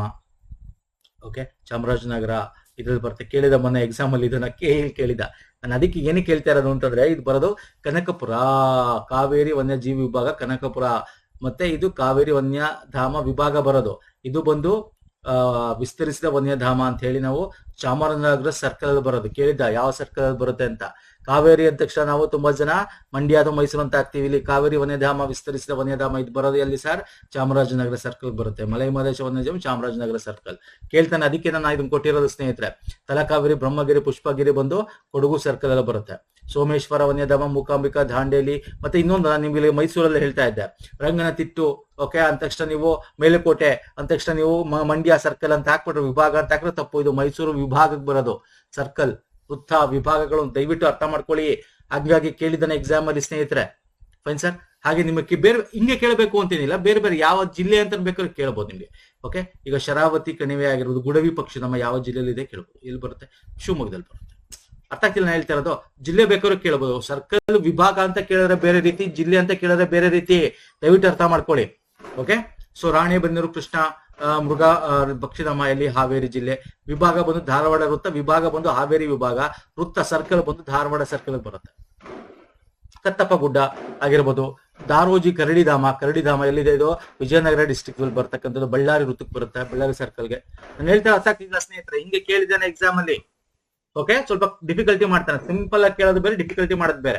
ಸೊ ಇವೆಲ್ಲ ತಿಳ್ಕೊಳ್ಳಿ. ಎಲ್ಲಾನು ಎಲ್ಲೆಲ್ಲಿದೆ ಅಂತ. ಜೋಗಿಮಟ್ಟಿ ವನ್ಯಧಾಮ ಎಲ್ಲಿ ಬರುತ್ತೆ, ಚಿತ್ರದುರ್ಗ ಬರುತ್ತೆ. ಉತ್ತರ ಗುಡ್ಡಿ ವನ್ಯಧಾಮ ಎಲ್ಲಿ ಬರುತ್ತೆ, ಚಿತ್ರದುರ್ಗ ಬರುತ್ತೆ. ಬಂಕಾಪುರ ತೋಳ, ವೆರಿ ಇಂಪಾರ್ಟೆಂಟ್ ಇದು. ತೋಳದ್ದು ವೆರಿ ಇಂಪಾರ್ಟೆಂಟ್, ಕೊಪ್ಪಳದಲ್ಲಿ ಬರುತ್ತೆ. ಬಳ್ಳಾರಿ ಸರ್ಕಲ್ ಕೊಪ್ಪಳ ಜಿಲ್ಲೆಯಲ್ಲಿ ಬರುತ್ತೆ ವಿಭಾಗ. ಫೈನ್. ಇಲ್ಲೊಂದು ನೋಡಿ, ಅರಸೀಕೆರೆ ಕರಡಿಧಾಮ ಆಗಿರ್ಬೋದು. ಓಕೆ, ತಿಮ್ಲಾಪುರ ಮತ್ತೆ ಚಿಂಕಾರ ಬುಕ್ಕಾಪಟ್ಟಣ, ಇದು ಮೊನ್ನೆ ಯಾವ್ದ್ರಲ್ಲ ನೋಡಿದೆ ನನ್ನ ಕ್ವಶನ್ ಪೇಪರ್ ಅಲ್ಲಿ ಕೇಳಿದ್ದ. ತುಮಕೂರು ಡಿಸ್ಟಿಕ್ ಅಥವಾ ವಿಭಾಗ ಹಾಸನ ವೃತ್ತದಲ್ಲಿ ಬರೋದು. Okay, fine sir. ಇದು ಬಿಟ್ರೆ ಇನ್ನು ಪಕ್ಷಿಧಾಮ ಮತ್ತೆ ಸಂರಕ್ಷಣಾ ಮೀಸಲು ಇದಕ್ಕೆ ಸಂಬಂಧಪಟ್ಟಂತೆ ನೋಡ್ತಾ ಹೋದ್ರೆ, ಇಲ್ಲೂ ಕೂಡ ಮಂಕಾಪುರ ಪಕ್ಷಿಗಳ ಮಾಗಡಿ ಕೆರೆ ಸಂರಕ್ಷಣಾ, ಇದು ಸಂರಕ್ಷಣಾ ಒಂದೇ ಅಲ್ಲ, ಸಂರಕ್ಷಣಾ ಮೀಸಲು ಪ್ರದೇಶ ಅಂದ್ರೆ ಒಂದು ಪ್ರಾಣಿಗಾಗಿರ್ಬೋದು, ಒಂದು ಸಸ್ಯಕ್ಕಾಗಿರ್ಬೋದು, ಅರ್ಥ ಆಗ್ತಿದೆಯಲ್ಲ, ಅಥವಾ ಒಂದು ಯಾವ್ದಾದ್ರು ಎಕೋಸಿಸ್ಟಮ್ಗಾಗಿರ್ಬೋದು. ಫೈನ್. ಸೊ ಈ ತರ ಮತ್ತೆ ಸಮುದಾಯ ಮೀಸಲು ಇದು ಲಿಸ್ಟ್ ಇಲ್ಲಿ ಕೊಟ್ಟಿರ್ತಕ್ಕಂಥದ್ದು. ಈಗ ಫಾರ್ ಎಕ್ಸಾಂಪಲ್ ಬೇಡ್ತಿ ಸಂರಕ್ಷಣಾ ಮೀಸಲು ಪ್ರದೇಶ ಆಗಿರಬಹುದು, ಹಾರ್ನ್ ಬಿಲ್ಗೋಸ್ಕರ ಇರ್ತಕ್ಕಂಥದ್ದು ಇದು. ಮುಂಡಿಗೆ ಕೆರೆ ಮತ್ತು ಪಕ್ಷಿ ಸಂರಕ್ಷಣಾ ಪಕ್ಷಿಧಾಮ ಆಗಿರ್ಬೋದು, ನೀರು ನಾಯಿಗೆ ತುಂಗಭದ್ರಲ್ಲಿ ಪಕ್ಷಿಧಾಮ ಆಗಿರ್ಬೋದು, ವಿಜಯನಗರ ಡಿಸ್ಟಿಕ್ ಅಲ್ಲಿ ಇದೆ. ಇದು ಬಂದು ಹಾರ್ನ್ ಬಿಲ್ ಹಳಿಯಾಳದಲ್ಲಿದೆ, ಅಂದ್ರೆ ಕೆನರಾ ಒಂದು ಇದರಲ್ಲಿ ಬರ್ತಕ್ಕಂಥದ್ದು. ಓಕೆ, ರೀಜನ್ ಅಲ್ಲಿ ವೃತ್ತದಲ್ಲಿ ಬರ್ತಕ್ಕಂಥದ್ದು. ಶಿರಸಿಲ್ ಬರ್ತಕ್ಕಂಥದ್ದು ಬೇಡ್ತಿ ಸಂರಕ್ಷಣಾ ಆಗಿರ್ಬೋದು, ಮುಂಡಿಗೆ ಕೆರೆ ಮತ್ತು ಪಕ್ಷಿ ಸಂರಕ್ಷಣಾ ಆಗಿರ್ಬೋದು. ಓಕೆ ಸರ್, ಅಂಕ ಸಮುದ್ರ ಪಕ್ಷಿ ಬಂದು ವಿಜಯನಗರ. ಈ ಕಡೆ ಎಲ್ಲ ನೋಡ್ಕೊಳ್ಳಿ, ವೆರಿ ಇಂಪಾರ್ಟೆಂಟ್. ಗ್ರೇಟರ್ ಹೆಸರುಘಟ್ಟ ಇದು ಮೊನ್ನೆ ಸುದ್ದಿಯಲ್ಲಿತ್ತು, ಹೊಸದಾಗಿ ಮಾಡಿರ್ತಕ್ಕಂಥದ್ದು. ಇವೆಲ್ಲ ನೋಡ್ಕೋಬೇಕು. ಮತ್ತೆ ಸಮುದಾಯ ಮೀಸಲು, ಓಕೆ, ಕಮ್ಯುನಿಟಿ ರಿಸರ್ವ್ ಇರೋದು ಮೈಸೂರು ವನ್ಯಜೀವಿ ಕೊಕ್ಕರೆ ಬೆಳ್ಳೂರು ಸಮುದಾಯ ಮೀಸಲು ಪ್ರದೇಶ ಅಂತ. ಸೊ ಮೈಸೂರಲ್ಲಿ ಇರ್ತಕ್ಕಂಥದ್ದು. ಸೊ ಇದಿಷ್ಟು ವೆರಿ ಇಂಪಾರ್ಟೆಂಟ್ ಸ್ನೇಹಿತರೆ, ನೋಡ್ಕೊಳ್ಳಿ. ಇನ್ನು ಇದು ಬಿಟ್ರೆ ವನ್ಯಜೀವಿಗಳ ಸಂರಕ್ಷಣೆ ಬಗ್ಗೆ ಮತ್ತೆ ಅನಿಮಲ್ ಹ್ಯೂಮನ್ ಕಾನ್ಫ್ಲಿಕ್ಟ್ ಬಗ್ಗೆ ಹೇಳ್ತಾ ಹೋಗ್ತಾರೆ. ಸಂಘರ್ಷಗಳಾಗುತ್ತೆ, ಇಷ್ಟು ಪ್ರಾಣಿ ನಾಶ, ಇವೆಲ್ಲ ಕೊಡ್ತಾ ಹೋಗ್ತಾರೆ. ಸೊ ಈ ತರ ಆದಾಗ ಏನಾಗುತ್ತೆ, ಒಂದಷ್ಟು ಕಂಪಲ್ಸೇಷನ್ ಕೊಡಬೇಕು. ಸೊ ಅದ್ರ ಬಗ್ಗೆ ಎಕ್ಸಾಮ್ ಅಲ್ಲಿ ಕೇಳ್ತಾರೆ. ಮೊದಲು 10 ಲಕ್ಷ ಇತ್ತು, ಈಗ 20 ಲಕ್ಷಕ್ಕೆ ಏರಿಸಿದ್ದಾರೆ. ಅಥವಾ ಸಾವುಗಳಾದಾಗ ಆ ಕುಟುಂಬಕ್ಕೆ. ಮತ್ತೆ ಅಂಗವಿಕಲ ಇರ್ತದೆ, ವನ್ಯ ಪ್ರಾಣಿಗಳ ಶಾಶ್ವತ ಅಂಗವಿಕಲದ 10 ಲಕ್ಷ ತನಕ ಪರಿಹಾರನ ಸಿಗುತ್ತೆ ಅವ್ರಿಗೆ. ಭಾಗಶಃ ಅಂಗವಿಕಲ ಆದ್ರೆ 5 ಲಕ್ಷ ತನಕ ಪರಿಹಾರ ಧನ ಸಿಗುತ್ತೆ. ಓಕೆ, ಈ ಸಂಘರ್ಷಗಳು ತಪ್ಪಿಸಬೇಕು ಅಂತೇಳಿ ರೈಲ್ವೆ ಬ್ಯಾರಿಕೇಡ್ಗಳಾಗಿರೋದು, ಸೌರತಂತಿ ಬೇಲಿಗಳಾಗಿರೋದು, ಆನೆ ತಡೆ ಕಂದಕಗಳನ್ನ ಮಾಡೋದಾಗಿರೋದು, ಇವೆಲ್ಲ ನಾವು ಮಾಡಿದೀವಿ ಅಂತಕ್ಕಂಥದ್ದು ಇದರಲ್ಲಿ ಹೇಳ್ತಾ ಇದ್ದಾರೆ. ಇನ್ನು ಇದು ಬಿಟ್ಟು ಆನೆ ಮತ್ತೆ ಹುಲಿಯ ಒಂದು ಯೋಜನೆ ಬಗ್ಗೆ ಮಾತಾಡ್ತಾರೆ. ಅದು ಆಲ್ರೆಡಿ ನಿಮ್ಗೆ ಗೊತ್ತಿರ್ತಕ್ಕಂಥದ್ದು ಸೆನ್ಸಸ್ ಬಗ್ಗೆ. ಆನೆಗಳಲ್ಲಿ ನಮ್ದು 1ನೇ ಸ್ಥಾನ ಇದೆ ರಾಜ್ಯ, ಹುಲಿಯಲ್ಲಿ 2ನೇ ಸ್ಥಾನ ಇದೆ ಅಲ್ವಾ ಸರ್. ಸೊ ಅದ್ ಬಗ್ಗೆ ಗೊತ್ತಿರಲಿ. ಮತ್ತೆ ಇನ್ನೊಂದು ಕರಾವಳಿ ಮತ್ತು ಸಮುದ್ರ ಪರಿಸರ ವ್ಯವಸ್ಥೆಗೆ ಕೂಡ ಅದರ ರಕ್ಷಣೆ ಮಾಡಕ್ಕೋಸ್ಕರ ಉತ್ತರ ಕನ್ನಡ ಜಿಲ್ಲೆ ಹೊನ್ನಾವರ ತಾಲೂಕಿನ ಕರಾವಳಿ ಪ್ರದೇಶ 6 ಕಿಲೋಮೀಟರ್ ವ್ಯಾಪ್ತಿಯ ಒಂದು ಪ್ರದೇಶ ಇದೆ. ಅದನ್ನ ಅಪ್ಸರಗೊಂಡ ಮುಗಿಲಿ ಪ್ರದೇಶದ ಸಮುದ್ರ ವನ್ಯಜೀವಿ ಅಭಯಾರಣ್ಯ ಅಂತ ಅಧಿಸೂಚಿಸಲಾಗಿದೆ. ಅದು ನೋಟಿಫೈಡ್ ಮಾಡಿದ್ದಾರೆ. ಅಪ್ಸರಗೊಂಡ ಮುಗಿಲಿ ಪ್ರದೇಶ ಎಲ್ಲಿ ಬರುತ್ತೆ? ಉತ್ತರ ಕನ್ನಡ ಜಿಲ್ಲೆ ಹೊನ್ನಾವರ ತಾಲೂಕು, ಕರಾವಳಿ ಪ್ರದೇಶ, ವೆರಿ ಇಂಪಾರ್ಟೆಂಟ್. ಹಾಗೆ ನಗರ ವನ ಯೋಜನೆಯಲ್ಲಿ ಹಸಿರು ವನ ಹೊದಿಕೆ, ಬೇರೆ ಕಡೆ ಎಲ್ಲ ಚೆನ್ನಾಗಿ ಬೇರೆ ಬೇರೆ ಗಿಡಗಳನ್ನ ಬೆಳೆಸ್ಬೇಕು, ಮರಗಳು ಬೆಳೆಸ್ಬೇಕು ಅಂತೇಳಿ ಗುಣಮಟ್ಟದ ಬೀಜಗಳನ್ನು ವಿತರಿಸಲಾಗ್ತಾ ಇದೆ. ನಗರ ವನ ಯೋಜನೆ ಅಡಿ ಏನು ಸರ್, ಬೀಜಗಳನ್ನು ವಿತರಿಸಲಾಗ್ತಾ ಇದೆ. ಎಷ್ಟು ಗುಣಮಟ್ಟದ ಬೀಜಗಳನ್ನು. ಸೊ ಇದಿಷ್ಟು ವೆರಿ ಇಂಪಾರ್ಟೆಂಟ್. ಇನ್ನು ಇದು ಬಿಟ್ಟರೆ ಮೀನುಗಾರಿಕೆ ಬಗ್ಗೆ ಮಾತಾಡ್ತಾರೆ. ಮತ್ತೆ ಬೇರೆ ಬೇರೆ ರಾಜ್ಯದ ಒಂದು ಪ್ರಮುಖವಾದ ಯೋಜನೆ ಬಗ್ಗೆ ಮಾತಾಡ್ತಾರೆ. ಇನ್ನು ರಾಜ್ಯ ವಲಯ ಯೋಜನೆ ಅಂತ ಬಂದ್ರೆ ನಿಮಗೆ ವಿಶೇಷ ಘಟಕ ಯೋಜನೆ ಅಂತ, ಅಂದ್ರೆ ಪರಿಶಿಷ್ಟ ಜಾತಿ ಸಮುದಾಯಗಳ ಜೀವನ ಮಟ್ಟ ಸುಧಾರಿಸಕ್ಕೆ ಅವರ ಪ್ರದೇಶಗಳಲ್ಲಿ ಜೇನುಪೆಟ್ಟಿಗೆ ಸಾಕಣೆ ಆಗಿರ್ಬೋದು, LPG ಅನಿಲ ಸಂಪರ್ಕ ಆಗಿರ್ಬೋದು, ಸೌರದೀಪಗಳಾಗಿದ್ದು, ಹಾಗೆ ಗಿರಿಗಳಲ್ಲಿ ಅಂತಂದ್ರೆ ಪರಿಶಿಷ್ಟ ಪಂಗಡ ST ಸಮುದಾಯಗಳ ಜೀವನ ಮಟ್ಟ ಸುಧಾರಿಸಕ್ಕೆ ಅವ್ರಿಗೆ ಅನಿಲ LPG ಸಂಪರ್ಕ ಆಗಿರ್ಬೋದು, ಸೌರದೀಪ ಆಗಿ ಜೇನು ಸಾಗಣೆ ಪೆಟ್ಟಿಗೆ ಆಗಿರ್ಬೋದು. ಸೊ ಈ ತರ್ತಕ್ಕಂಥದ್ದು. ಇನ್ನು ಬಿಟ್ಟರೆ ಸಿರಿಚಂದನ ವನ ಯೋಜನೆ, ಅಂದ್ರೆ ನೆಡುತೋಪುಗಳನ್ನ, ಶ್ರೀಗಂಧ ನೆಡುತೋಪುಗಳನ್ನ ಸಂರಕ್ಷಣೆ ಮಾಡ್ಬೇಕು. ಯಾಕಂದ್ರೆ ಶ್ರೀಗಂಧ ತುಂಬಾ ಕಾಸ್ಟ್ಲಿ ಮೆಟೀರಿಯಲ್ ನಿಮ್ಗೆ ಗೊತ್ತಿದೆ. ಹಾಗಾಗಿ ಅದಕ್ಕೆ ಹೆಂಗೆ ನಿರ್ವಹಣೆ ಮಾಡಬೇಕು, ಚೈನ್ ಲಿಂಕ್ ಮೆಶ್ಗಳಾಗಿರ್ಬೋದು, ಬೇರೆ ಬೇರೆ ರೀತಿಯಾದ ಇದಾಗಿರ್ಬೋದು, ಕಾವಲು ವ್ಯವಸ್ಥೆ, ಇದ್ರ ಬಗ್ಗೆ ಎಲ್ಲ ಒಂದಷ್ಟು ಯೋಜನೆ ಕೈಗೊಂಡಿದ್ದಾರೆ. ಮತ್ತೆ ಕ್ಷೀಣಿತ ಅರಣ್ಯಗಳ ಅಭಿವೃದ್ಧಿ, ಅರಣ್ಯಗಳು ಕ್ಷೀಣಿತವಾಗಿ ಅದು ಅಭಿವೃದ್ಧಿ ಮಾಡ್ಬೇಕಂದ್ರೆ ಏನ್ ಮಾಡ್ಬೇಕು, ಕ್ಷೀಣ ಆಗದಂತ ತಪ್ಪಿಸ್ಬೇಕು, ಹೊಸ ಸಸ್ಯಗಳನ್ನು ನೆಡಬೇಕು, ಪುನರುಜ್ಜೀವನ ಮಾಡಬೇಕು, ಜಲ ಮತ್ತು ಮಣ್ಣು ಸಂರಕ್ಷಣಾ ಕ್ರಮಗಳನ್ನು ಕೈಗೊಳ್ಳಬೇಕು. ಅದಕ್ಕೆ ಉತ್ತೇಜನ ಕೊಡ್ತಾ ಇರ್ತಕ್ಕಂಥದ್ದಾಗಿರ್ಬೋದು. ಹಸಿರು ಕರ್ನಾಟಕ ಯೋಜನೆ ಅಡಿ ಸಾಮಾಜಿಕ ಅರಣ್ಯಾಭಿವೃದ್ಧಿ ಒತ್ತು ನೀಡುವ ಉದ್ದೇಶದಿಂದ ಸಣ್ಣ ಪುಟ್ಟ ಬೆಟ್ಟ ಗುಡ್ಡಗಳ, ಗೋಮಾಳಗಳು, ಕೆರೆಗಳ ಸುತ್ತಮುತ್ತ ಸರ್ಕಾರಿ ಜಮೀನುಗಳಲ್ಲಿ ಸ್ಥಳೀಯ ಜಾತಿಯ ಮರಗಳನ್ನು ಬೆಳೆಸ್ತಕ್ಕಂಥದ್ದು. Very important sir. ಎಕ್ಸಾಂಪಲ್ ಕೇಳಿದ್ದೇನೆ, ಹಸಿರು ಕರ್ನಾಟಕ ಅಂದ್ರೆ ಏನು ಅಂತ. This is most important. ಇದು ಅಂದ್ರೆ ಸಣ್ಣ ಪುಟ್ಟ ಗುಡ್ಡಗಳು, ಗೋಮಾಳಗಳು, ಸರ್ಕಾರದ ಬೇರೆ ಬೇರೆ ಕೆರೆಗಳ ಸುತ್ತಮುತ್ತ ಯಾವುದು ಸರ್ಕಾರದ ಒಂದು ಬಿದ್ದಿರ್ತಾ ಇರೋ ಒಂದಷ್ಟು ಲ್ಯಾಂಡ್ಗಳು ಅಲ್ಲಿನ ಸ್ಥಳೀಯವಾಗಿ ಮಾಡೋದು. ಅಂದ್ರೆ ಮನೆಗೊಂದು ಮರ, ಊರಿಗೊಂದು ತೋಪು, ತಾಲೂಕಿಗೊಂದು ಕಿರು ಅರಣ್ಯ, ಜಿಲ್ಲೆಗೊಂದು ಕಾಡು. Very important. ಈ ಒಂದು ಘೋಷವಾಕ್ಯ ಇದೆಯಲ್ಲ, ಎಕ್ಸಾಮ್ ಅಲ್ಲಿ ಕೇಳ್ತಾನೆ. ಹಸಿರು ಕರ್ನಾಟಕದ ಘೋಷವಾಕ್ಯ ಏನು ಅಂತ ನೋಡಿ. ಹಿಂಗೆ ನಿಮ್ಗೆ ಎಕನಾಮಿಕ್ಸ್ ಓದಬೇಕಾಗಿರೋದು ಹೆಂಗೆ, ಏನ್ ಎಕ್ಸಾಮ್ ಅಲ್ಲಿ ಕೇಳ್ತಾನೆ, ಅವ್ನ ಸ್ಕೀಮ್ಗಳು ನೋಡಿ. ಇದರಲ್ಲಿ ನಿಮ್ಗೆ ಕೇಂದ್ರದ ಒಂದಷ್ಟು ಸ್ಕೀಮ್ಸ್ ಬರುತ್ತೆ, ನಾನು ಡಿಸ್ಕಸ್ ಮಾಡಲ್ಲ. ಅದನ್ನ ನಾವು ಸ್ಕೀಮ್ಸ್ ಸಪರೇಟ್ ಡಿಸ್ಕಸ್ ಮಾಡ್ತೀವಿ, ಸರ್ಕಾರದ, ಕೇಂದ್ರ ಸರ್ಕಾರದ. ಸೊ ಇಲ್ಲಿ ನಮ್ಗೆ ರಾಜ್ಯ ಸರ್ಕಾರದಲ್ಲಿ ಇದನ್ನ ರಾಜ್ಯ ಸರ್ಕಾರಕ್ಕೆ ಸಂಬಂಧಪಟ್ಟ ಸ್ಕೀಮ್ಸ್ಗಳು ನಿಮ್ಗೆ ಎಲ್ಲಿ ಸಿಗುತ್ತೆ? ಬಜೆಟ್ ಅಲ್ಲಿ ಸಿಗುತ್ತೆ, ಎಕನಾಮಿಕ್ಸ್ ಸರ್ವೆಲ್ ಸಿಗುತ್ತೆ. Okay fine sir. ಇನ್ನು ಜಲ ಸಂಪನ್ಮೂಲ ಬಗ್ಗೆ ನಾನು ಇಲ್ಲಿ ಹೆಚ್ಚು ಡಿಸ್ಕಸ್ ಮಾಡಕ್ ಹೋಗಲ್ಲ, ಇಲ್ಲೆಲ್ಲ ಕೊಟ್ಟಿದ್ದಾನೆ. ನಮ್ಮ ಅತಿ ಪ್ರಮುಖವಾಗಿ ಏನ್ ಗೊತ್ತಿರಬೇಕು ಅಂದ್ರೆ, ಎಷ್ಟು ಪ್ರದೇಶಕ್ಕೆ ನಾವು ನೀರಾವರಿ ಮಾಡ್ತಾ ಇದೀವಿ ಅಂತ. 73% ಹೆಚ್ಚು ನೈಋತ್ಯ ಮಾನ್ಸೂನ್ ನಿಂದ ನಮಗೆ ಮಳೆ ಆಗ್ತಾ ಇದೆ. ಅಂತರ್ಜಲ ಮತ್ತೆ ಜಲ ಸಂಪನ್ಮೂಲ ಇದನ್ನು ನೀರಾವರಿ ಮುಖಾಂತರ 80% ಅಷ್ಟು ನೀರಾವರಿ ಉದ್ದೇಶಕ್ಕಾಗಿ ನಾವು ಬಳಸ್ಕೊತಾ ಇದೀವಿ ನಮ್ಮ ಭೂಮಿಗಳನ್ನ ಅಂತ ಹೇಳ್ತಾರೆ. ಮತ್ತೆ ಇದರಲ್ಲಿ ಎತ್ತಿನ ಹೊಳೆ ಯೋಜನೆ 2ನೇ ಹಂತ, 3ನೇ ಹಂತ, 1ನೇ ಹಂತ, ತುಂಗಭದ್ರದ ಸ್ಕಿಲ್ ಗೇಟ್ ವೇಗಳನ್ನ ಅಭಿವೃದ್ಧಿ ಪಡಿಸ್ತಾ ಇರೋದಾಗಿರ್ಬೋದು. ಮತ್ತೆ ಬೇರೆ ಬೇರೆದೆಲ್ಲ ಇದರಲ್ಲಿ ಇದನ್ನ ಅಷ್ಟು ಇಂಪಾರ್ಟೆಂಟ್ ಅಲ್ಲ. ಇದು ಎಕನಾಮಿಕ್ ಸರ್ವೇದು. ನಾವು ಬಜೆಟ್ ಅಲ್ಲಿ ಏನೋ ಅವ್ರ ಯೋಜನೆ ಕೈಗೊಂಡಿದ್ದಾರೆ ಅಂತ ನಾನು ಲಿಸ್ಟ್ ಕೊಟ್ಟಿದ್ದೀನಲ್ಲ, ಅಷ್ಟು ನೋಡ್ಕೊಳ್ಳಿ. ಬಜೆಟ್ ಅಲ್ಲಿ ಜಲಸಂಪನ್ಮೂಲ ಬಗ್ಗೆ ಹೊಸ ಏನೇನೋ ಯೋಜನೆಗಳನ್ನ ಹೇಳಿದ್ದಾರೆ, ಅಷ್ಟು ನೋಡ್ಕೊಂಡು ಸಾಕು. ಇದು ಎಷ್ಟು ಇಂಪಾರ್ಟೆಂಟ್ ಅಲ್ಲ. ಇನ್ನು ಭೂವಿಜ್ಞಾನ ಮತ್ತು ಗಣಿಗಾರಿಕೆ ಇಸ್ ಆಲ್ಸೋ ನಮಗೆ ಒಂದಷ್ಟು ನೈಸರ್ಗಿಕ ಸಂಪನ್ಮೂಲ ಅಲ್ವಾ, ಖನಿಜಗಳು. ಹಾಗೆ ಒಂದು ರಾಜ್ಯ ಒಂದು GPS ಉಪಕ್ರಮದಲ್ಲಿ ಕಾನೂನು ಬಾಹಿರವಾಗಿ ಖನಿಜಗಳ ಸಾಗಣೆ ತಡೆಗಟ್ಟಬೇಕು ಅಂತೇಳಿ ಒಂದು ಟ್ರ್ಯಾಕಿಂಗ್ ವ್ಯವಸ್ಥೆ ತರ್ತಾ ಇದ್ದಾರೆ. ಮತ್ತೆ ವೈಜ್ಞಾನಿಕ ಕ್ವಾರಿಗಳನ್ನ ವೈಜ್ಞಾನಿಕವಾಗಿ ಬೇರೆ ಬೇರೆ ಡ್ರೋನ್ ಮುಖಾಂತರ ನಿಖರವಾಗಿ ಅದನ್ನ ಅಂದಾಜು ಮಾಡಿ ಪಾರದರ್ಶಕತೆ ಹೆಚ್ಚಿಸಿ, ಸೊ ಈ ತರ ಒಂದು ಕೆಲಸಗಳನ್ನ ಮಾಡ್ತಾ ಇದ್ದಾರೆ. ಹಾಗಾಗಿ ಕರ್ನಾಟಕ ಸಣ್ಣ ಖನಿಜ ಸವಲತ್ತು ತಿದ್ದುಪಡಿ ಅಂತ ಹೇಳಿ ಅದರ ಅಡಿಯಲ್ಲಿ ಮರಳನ್ನು ತಂದು ಮರಳುಗಳನ್ನ ಈ ಟೆಂಡರ್ ಮುಖಾಂತರ, ಮರಳು ಕೂಡ ನಿಮ್ಗೆ ಗೊತ್ತಿದೆ ಎಷ್ಟು ಅಂತ, ಈಗಲೇ ಎಂಸ್ಯಾಂಡ್ ಯೂಸ್ ಮಾಡ್ತಾ ಇದೀವಿ, ಎಂಸ್ಯಾಂಡ್ಗಳಿಗೂ ಕೂಡ ಇದರಲ್ಲಿ ಮೆನ್ಷನ್ ಮಾಡಿದ್ದಾರೆ. ಬಟ್ ಈ ತರ ಮಾಡಿ ನಮ್ಮ ಖನಿಜಗಳ ಸಂರಕ್ಷಣೆಗೆ ನಾವು ಮಾಡ್ತಾ ಇದ್ವಿ. ಬಳ್ಳಾರಿ ಜಿಲ್ಲೆ ಸಿರುಗುಪ್ಪ ತಾಲೂಕಿನ ಸಿರಿಗೇರಿ ಗ್ರಾಮದಲ್ಲಿ 25.10 ಚದರ ಕಿಲೋಮೀಟರ್ ವ್ಯಾಪ್ತಿಯಲ್ಲಿ ಬಂಗಾರ ಅನ್ವೇಷಣೆ ಕೂಡ ಪ್ರಗತಿಯಲ್ಲಿದೆ. ಅಂದ್ರೆ ಬಳ್ಳಾರಿನ ಒಂದು ಇದರಲ್ಲಿ ಬಂಗಾರನ ಒಂದು ಅನ್ವೇಷಣೆ ಅಲ್ಲೂ ಕೂಡ ಸಿಗುತ್ತೆ ಅಂತ ಹೇಳಿ ಮಾಡ್ತಾ ಇರ್ತಕ್ಕಂಥದ್ದು ಸರ್. ಅಕ್ಕಪಕ್ಕ ರಾಯಚೂರಲ್ಲಿ ಇತ್ತಲ್ಲ, ಮತ್ತೆ ಇವಾಗ ಇಲ್ವಲ್ಲ. ಸೊ ಹಾಗಾಗಿ ಇದ್ರ ಬಗ್ಗೆ ನಿಮಗೆ ಕೇಳುವಂತ ಚಾನ್ಸಸ್ ಇರುತ್ತೆ, ಇದನ್ನ ನೋಡ್ಕೊಳ್ಳಿ, ಇದನ್ನಷ್ಟು ನೋಡ್ಕೋಬಹುದು. ಇನ್ನು ಅದು ಬಿಟ್ರೆ ನೈಸರ್ಗಿಕ ವಿಕೋಪಗಳನ್ನ, ತ್ಯಾಜ್ಯಗಳನ್ನ ನೋಡಿ. ನೈಸರ್ಗಿಕ ನಿಮಗೆ ಇದು ಅಂತಂದ್ರೆ ಅಲ್ಲಿ ನೈಸರ್ಗಿಕವಾಗಿ ವಿಕೋಪ ಅಂದ್ರೇನು, ನಿಮಗೆ ಪ್ರವಾಹ ಆಗೋದು, ಮಳೆ ಬಿದ್ದು ಅಥವಾ ಭೂಕಂಪ ಆಗೋದು, ಈ ತರ ಏನಾದ್ರು ಮಳೆ ಜಾಸ್ತಿ ಆಗೋದು, ಈ ತರ ತಾಪಮಾನ ಹೆಚ್ಚಿಗೆ ಆಗಿ ಬರಗಾಲ ಬರೋದು. ಹಾಗಾಗಿ ಇವೆಲ್ಲ ನಾವು ಮಾನಿಟರ್ ಮಾಡ್ಬೇಕಲ್ಲ, ಎಚ್ಚರಿಕೆ ಕೊಡಬೇಕಲ್ಲ, ಏನೇನ್ ಮಾಡ್ಬೇಕು ಆ ತರ ಇದ್ದಾಗೇನೋ ಅಂತ. ಹಾಗಾಗಿ ನಮ್ಮಲ್ಲಿ ಬೇರೆ ಬೇರೆ GPS ಸಿಸ್ಟಮ್ಗಳು ಮಾಡಿದೀವಿ. 25 ಚದರ ಕಿಲೋಮೀಟರ್ ಒಂದರಂತೆ ನಾವು ಎಲ್ಲಾ ಗ್ರಾಮಗಳಲ್ಲೂ GPRS ನ ಅಳವಡಿಸ್ಕೊಂಡಿದೀವಿ. ಸೌರಶಕ್ತಿ ಇದನ್ನ ಅಳವಡಿಸ್ಕೊಂಡಿದೀವಿ. ಓಕೆ, ಟೆಲಿಮೆಟ್ರಿಕ್ ಆಧಾರಿತ ಅದನ್ನ ಅಳವಡಿಸ್ಕೊಂಡಿದೀವಿ. ಈ ತರ ಎಲ್ಲ ಇದ್ರಲ್ಲಿ ಹೇಳಿದ್ದಾರೆ. ಗಾಳಿ ದಿಕ್ಕು ನೋಡ್ತೀವಿ, ಮಳೆಯ ಪ್ರಮಾಣ ನೋಡ್ತೀವಿ, ಮಳೆಯ ತೀವ್ರತೆ ನೋಡ್ತೀವಿ. ಇವೆಲ್ಲ ನಾವು ಪ್ರತಿ 15 ನಿಮಿಷಕ್ಕೊಮ್ಮೆ ನಾವು ಮೆಜರ್ ಮಾಡ್ತೀವಿ. ಈ ತರ ನಾವು ಮೆಜರ್ ಮಾಡೋದ್ರಲ್ಲಿ ನಾವು ಭಾರತದಲ್ಲಿ ನಂಬರ್ 1 ಅಂತ ಹೇಳ್ತಾರೆ, ದೇಶದಲ್ಲಿ ಮೊದಲ ರಾಜ್ಯ ನಮ್ದು. ಓಕೆ, ಹಾಗೆ ಹವಾಮಾನ ಆಧಾರಿತ ಬೆಂಗಳೂರಲ್ಲಿ ಬೆಂಗಳೂರು ಮೇಘ ಸಂದೇಶ ಎಂಬ ಮೊಬೈಲ್ ಅಪ್ಲಿಕೇಶನ್ ಇದೆ. ಅದ್ರ ಮುಖಾಂತರ ಅಲ್ಲಿ ಹೋಗಿ ವೆಬ್ ಪೋರ್ಟ್ಗಳಲ್ಲಿ ಅದ್ರ ಕಂಪ್ಲೀಟ್ ಆಗಿ ಡೀಟೇಲ್ಸ್ ಗಳನ್ನ ತಗೋಬಹುದು, ಈ ತರ ಏನಾರು ಇದ್ದಾಗ ಅಂತ. ಮತ್ತೆ ಈ ಒಂದು ಬೆಳೆಗಳಿಂದ ನಾಶ ಆಗ್ತಕ್ಕಂಥದ್ದು ಏನಾಗುತ್ತೆ, ಈ ಹವಾಮಾನ ವೈಪರೀತ್ಯದಿಂದ ಬೆಳೆ ವಿಮೆ ಯೋಜನೆಯನ್ನು ತಂದಿರೋದು, ಅದನ್ನ ರಿಸ್ಕ್ ಟ್ರಾನ್ಸ್ಫರ್ ಮೆಕ್ಯಾನಿಸಮ್ ಅಂತ ಪರಿಗಣಿಸಿ ಸಾರ್ವಜನಿಕರಿಗೆ ಆಸ್ತಿ ಪಾಸ್ತಿ ನಷ್ಟ ಉಂಟಾದಾಗ ಅದರ ದತ್ತಾಂಶಗಳನ್ನ ತಗೊಂಡು ಮಾಡ್ತಕ್ಕಂಥದ್ದು. ಇವೆಲ್ಲ ಕೂಡ ಇದರ ಅಡಿಯಲ್ಲಿ ಡಿಸ್ಕಸ್ ಮಾಡ್ತಾರೆ. ಮತ್ತೆ ಇನ್ನೊಂದು ಪ್ರಮುಖವಾದದೇನು ಅಂದ್ರೆ, ರೈತರಿಗೆ ಕೃಷಿ ಹವಾಮಾನ ಮಾಹಿತಿ ಮುನ್ಸೂಚನೆ ಸಲಹೆಗಳನ್ನು ನೇರವಾಗಿ ತಲುಪಿಸಲು ವರ್ಣಮಿತ್ರ ಅಂತ 24/7 ಒಂದು ಸಂವಹನ ಒಂದು ಕಮ್ಯುನಿಕೇಶನ್ ಒಂದು ಪೋರ್ಟಲ್ ನ ತೆರೆದಿರ್ತಕ್ಕಂಥದ್ದು ವರ್ಣಮಿತ್ರ ಅಂತ ಹೇಳಿ. ಓಕೆ ಸ್ನೇಹಿತರೆ, ಫೈನ್ ಸರ್. ಇದು ಪ್ರಮುಖವಾಗಿ ನಮಗೆ ನೈಸರ್ಗಿಕ ಸಂಪನ್ಮೂಲ ಮತ್ತೆ ಪರಿಸರ ವ್ಯವಸ್ಥೆ ಬಗ್ಗೆ ಡಿಸ್ಕಸ್ ಮಾಡಿದ್ವಿ. ಇನ್ನು ನೆಕ್ಸ್ಟ್ ಬರುತ್ತೆ ಚಾಪ್ಟರ್ ಕೈಗಾರಿಕೆ ಅಂತ, 8ನೇ ಚಾಪ್ಟರ್. Okay, 1 second.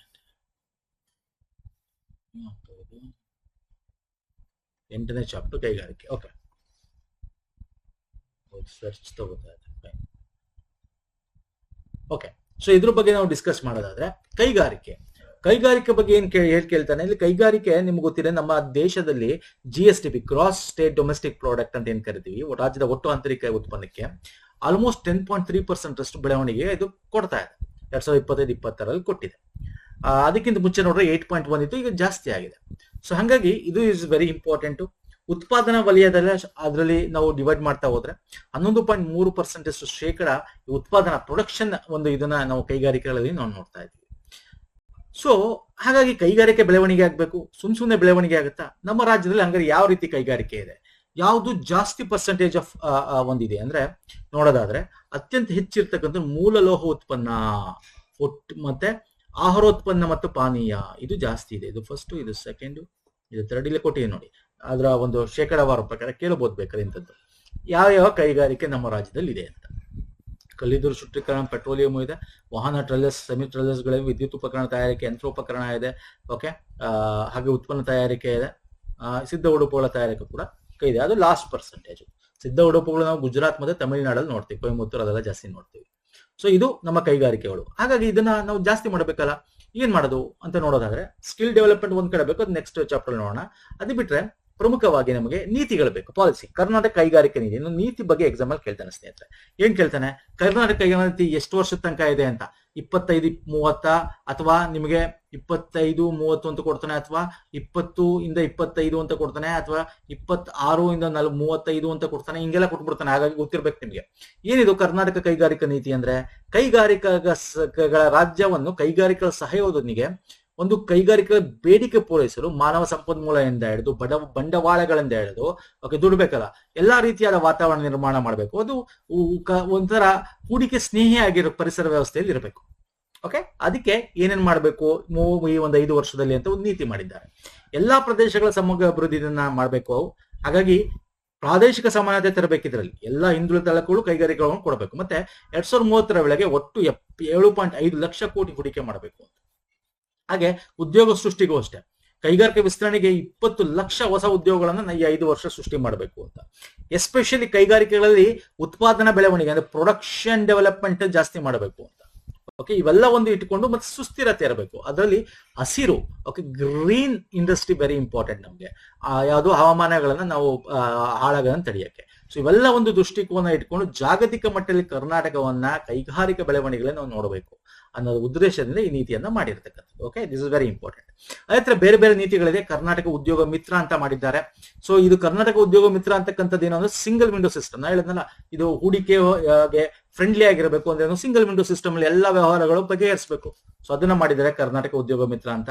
ಕೋಲಾರ ನರಸಾಪುರದಲ್ಲಿ 6,000 ಸಮಿತಿಯ ವಸತಿ ನಿಲಯಗಳನ್ನ, ತುಮಕೂರಿನ ವಸಂತ ನರಸಾಪುರದಲ್ಲಿ 20 ಕೋಟಿ ಅನುದಾನದ ಮತ್ತೊಂದು ವಸತಿ ನಿಲಯನ ಮಹಿಳಾ ಉದ್ಯೋಗಿಗಳಿಗೆ ಸುರಕ್ಷಿತ ಮತ್ತು ಅನುಕೂಲಕರ ವಾತಾವರಣ ಮಾಡಕ್ಕೋಸ್ಕರ ಈ ಕೈಗಾರಿಕಾ ಪ್ರದೇಶಗಳಲ್ಲಿ ಕೂಡ ಇದನ್ನ ಮಾಡಿದ್ದಾರೆ.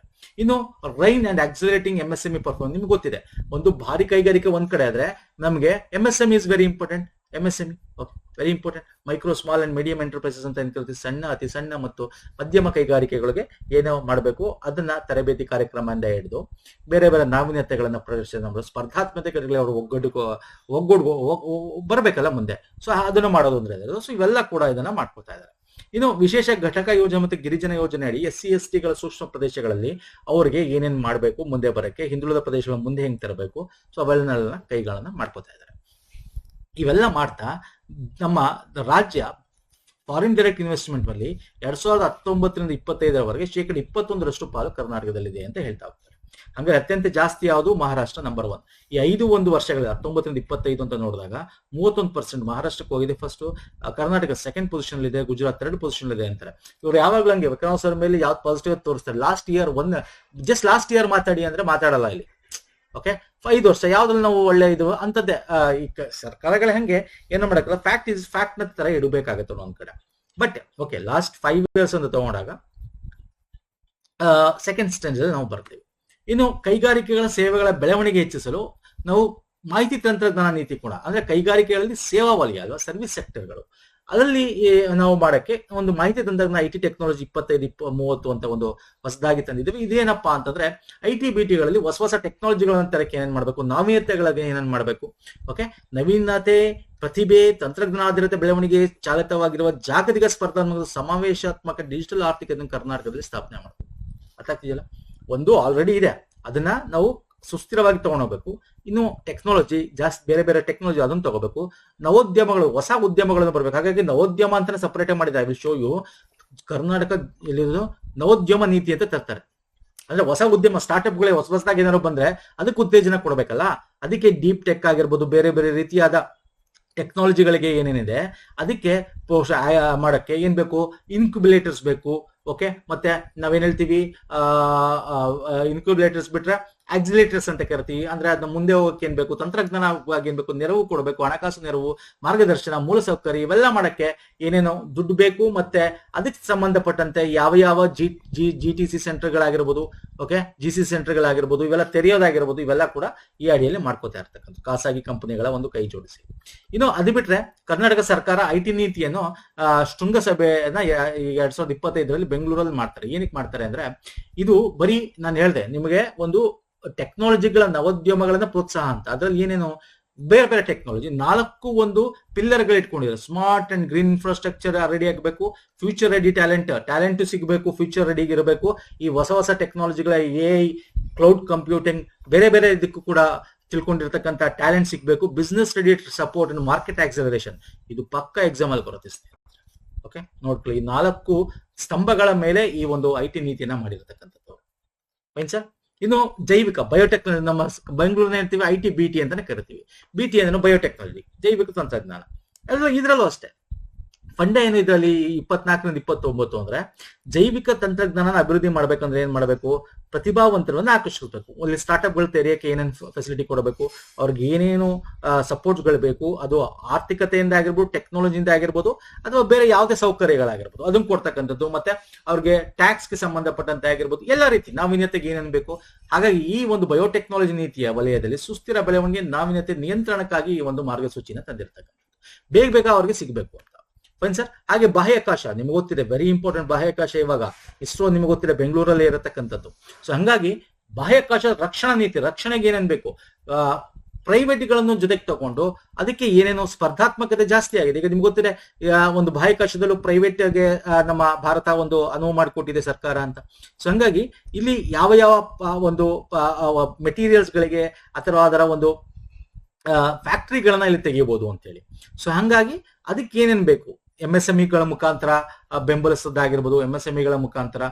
ಮತ್ತೆ ಅಂತ ಹೂಡಿಕೆ ಬಂದಾಗ ಅವ್ರಿಗೆ ಮುದ್ರಕಾಂಕ ಶುಲ್ಕ ಅಂದ್ರೆ ರಿಜಿಸ್ಟ್ರೇಷನ್ಗೆ ಸಂಬಂಧಪಟ್ಟಂತೆ ರಿಯಾಯಿತಿ ಶುಲ್ಕ, ಭೂಮಿ ಪರಿವರ್ತನೆ ಶುಲ್ಕ, ಈ ತರ ಎಲ್ಲ, ವಿದ್ಯುತ್ ಸುಂಕ ಮರುಪಾವತಿ ಶುಲ್ಕ, ಈ ತರ ಎಲ್ಲ ಒಂದಷ್ಟು ಸುಂಕಗಳನ್ನ ಕಮ್ಮಿ ಮಾಡಿ ಅವ್ರಿಗೆ ಎಲ್ಲ ಕೊಟ್ಟು ಪ್ರೋತ್ಸಾಹ ಮಾಡುವ ಒಂದು ನೀತಿಯನ್ನ ಈ ಕರ್ನಾಟಕ ಸರ್ಕಾರ 2022ರಿಂದ 27 ತನಕ ಬಾಹ್ಯಾಕಾಶ ಮತ್ತು ರಕ್ಷಣಾ ನೀತಿ ಅಂತ ಅಳವಡಿಸಿಕೊಂಡಿದೆ.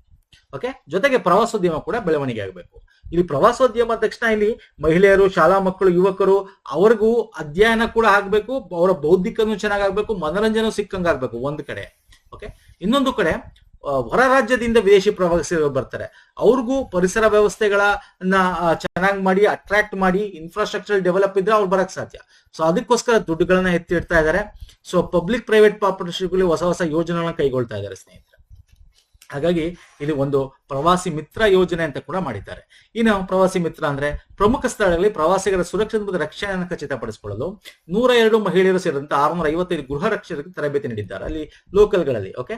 ಅವರು ಪ್ರವಾಸಿಗರು ಬಂದಾಗ ಅವ್ರಿಗೆ ಏನು ಬೇರೆ ತರ ಯಾವುದೋ ಒಂದು ಕಿರುಕುಳ ಎಫೆಕ್ಟ್ ಗಳು ಆಗಬಾರ್ದು, ಮತ್ತೆ ಅವ್ರಿಗೆ ಏನೇನು ಬೇಕು ಆ ಒಂದು ಫೆಸಿಲಿಟಿಗಳು ಅಥವಾ ಇನ್ಫಾರ್ಮೇಶನ್ಸ್ಗಳು ಅಥವಾ ಗೈಡ್ ಇವೆಲ್ಲ ಕೊಡುವಂತದ್ದಾಗಿರ್ಬೋದು. ಹಾಗಾಗಿ ಆ ಸ್ಥಳಗಳಲ್ಲಿ ಪ್ರವಾಸಿ ಮಿತ್ರ, ಪ್ರವಾಸಿ ಪೊಲೀಸರು ಆಗಿ ನಿಯೋಜನೆ ಮಾಡಲಾಗಿದೆ. ಅಲ್ಲಿನ ಸ್ಥಳೀಯರ ಗೃಹ ರಕ್ಷಕರಿಂದ ತರಬೇತಿ ಕೊಟ್ಟು. ಓಕೆ. ಸೊ ಹಂಗಾಗಿ ಇಲ್ಲಿ ಹೇಳ್ತಾ ಹೋಗ್ತಾರೆ, ಡಿಸೆಂಬರ್ 2022 ಕರ್ನಾಟಕಕ್ಕೆ 3,117 ಲಕ್ಷ ದೇಶೀಯ ಮತ್ತು 4.37 ಲಕ್ಷ ವಿದೇಶಿ ಪ್ರವಾಸಿಗರು ಭೇಟಿ ನೀಡಿದ್ರು. ಹಾಗಾಗಿ ಬೆಳವಣಿಗೆ ಇದು ಇಂಪಾರ್ಟೆಂಟ್ ಅನ್ನೋದು ಇದು ಹೇಳ್ತಾ ಹೋಗ್ತಾರೆ. ಫೈನ್ ಸರ್, ಅರ್ಥ ಆಗ್ತಿದೆಯಲ್ಲ? ಫೈನ್. ಇದಿಷ್ಟು ಪ್ರಮುಖವಾಗಿತ್ತು ಸ್ನೇಹಿತರೆ ಈ ಕೈಗಾರಿಕೆ ಮತ್ತು ನೈಸರ್ಗಿಕ ಮತ್ತೆ ನಮ್ಮ ಸಂಪನ್ಮೂಲ ಮತ್ತೆ ಪರಿಸರದ ಬಗ್ಗೆ. ಇದು ಯಾಕೆ ಎಕ್ಸಾಮ್ ಪರ್ಸ್ಪೆಕ್ಟಿವ್ ಇಂದ ಸ್ಕೀಮ್ಸ್ ಗಳು ಏನ್ ಡಿಸ್ಕಸ್ ಮಾಡೋದು ಇಂಪಾರ್ಟೆಂಟ್ ಆಗುತ್ತೆ. ಮತ್ತೆ ಕರ್ನಾಟಕದಲ್ಲಿ ಯಾವ ಯಾವ ಸಂರಕ್ಷಣಾ ಪ್ರದೇಶಗಳಿದೆ, ಯಾವ ಜಿಲ್ಲೆ ಯಾವ ವಿಭಾಗದಲ್ಲಿ ಬರುತ್ತೆ ಎಕ್ಸಾಮ್ ಅಲ್ಲಿ ಕೇಳಿದ್ದಾನೆ ಪ್ರೀವಿಯಸ್ ಅಲ್ಲಿ. ಹಾಗಾಗಿ ಅದು ಇಂಪಾರ್ಟೆಂಟ್ ಆಗುತ್ತೆ. ಇನ್ ಕೈಗಾರಿಕೆ ಬಗ್ಗೆ ಈ ನೀತಿಗಳು ಏನ್ ಹೇಳಿದೆ, ಆ ನೀತಿಗಳು ವೆರಿ ಇಂಪಾರ್ಟೆಂಟ್. ಅದು ಯಾವ ಇಸ್ವಿಯಿಂದ ಯಾವ ಇಸ್ವಿ ತನಕ ಆ ನೀತಿ ಪ್ರಕಟ ಮಾಡಿದ್ದಾನೆ ಅಂತ. ಓಕೆ. ನೆಕ್ಸ್ಟ್ ಇನ್ನಿದೆ, ಅದು ಕೂಡ ಮುಂದಿನ ವಿಡಿಯೋ ಡಿಸ್ಕಸ್ ಮಾಡೋಣ. ಇಷ್ಟ ಆಗಿರೋ ಲೈಕ್ ಮಾಡಿ, ವಿಡಿಯೋನ ಶೇರ್ ಮಾಡಿ, ಸಬ್ಸ್ಕ್ರೈಬ್ ಮಾಡ್ಕೊಳ್ಳಿ, ನಮ್ಮ ಟೆಲಿಗ್ರಾಮ್, ಇನ್ಸ್ಟಾಗ್ರಾಮ್ ಫಾಲೋ ಮಾಡೋದನ್ನ ಮಾಡ್ಕೊಳ್ಳಿ. ಓಕೆ. ಎಲ್ಲ ಲಿಂಕ್ ಡಿಸ್ಕ್ರಿಪ್ಷನ್ ಬಾಕ್ಸ್ ಅಲ್ಲಿ ಹಾಕಿರ್ತೀನಿ. ನೆಕ್ಸ್ಟ್ ವಿಡಿಯೋ ಪುನಃ ಸಿಗ್ತೀನಿ. ನಮಸ್ಕಾರ, ಧನ್ಯವಾದಗಳು. Thank you so much.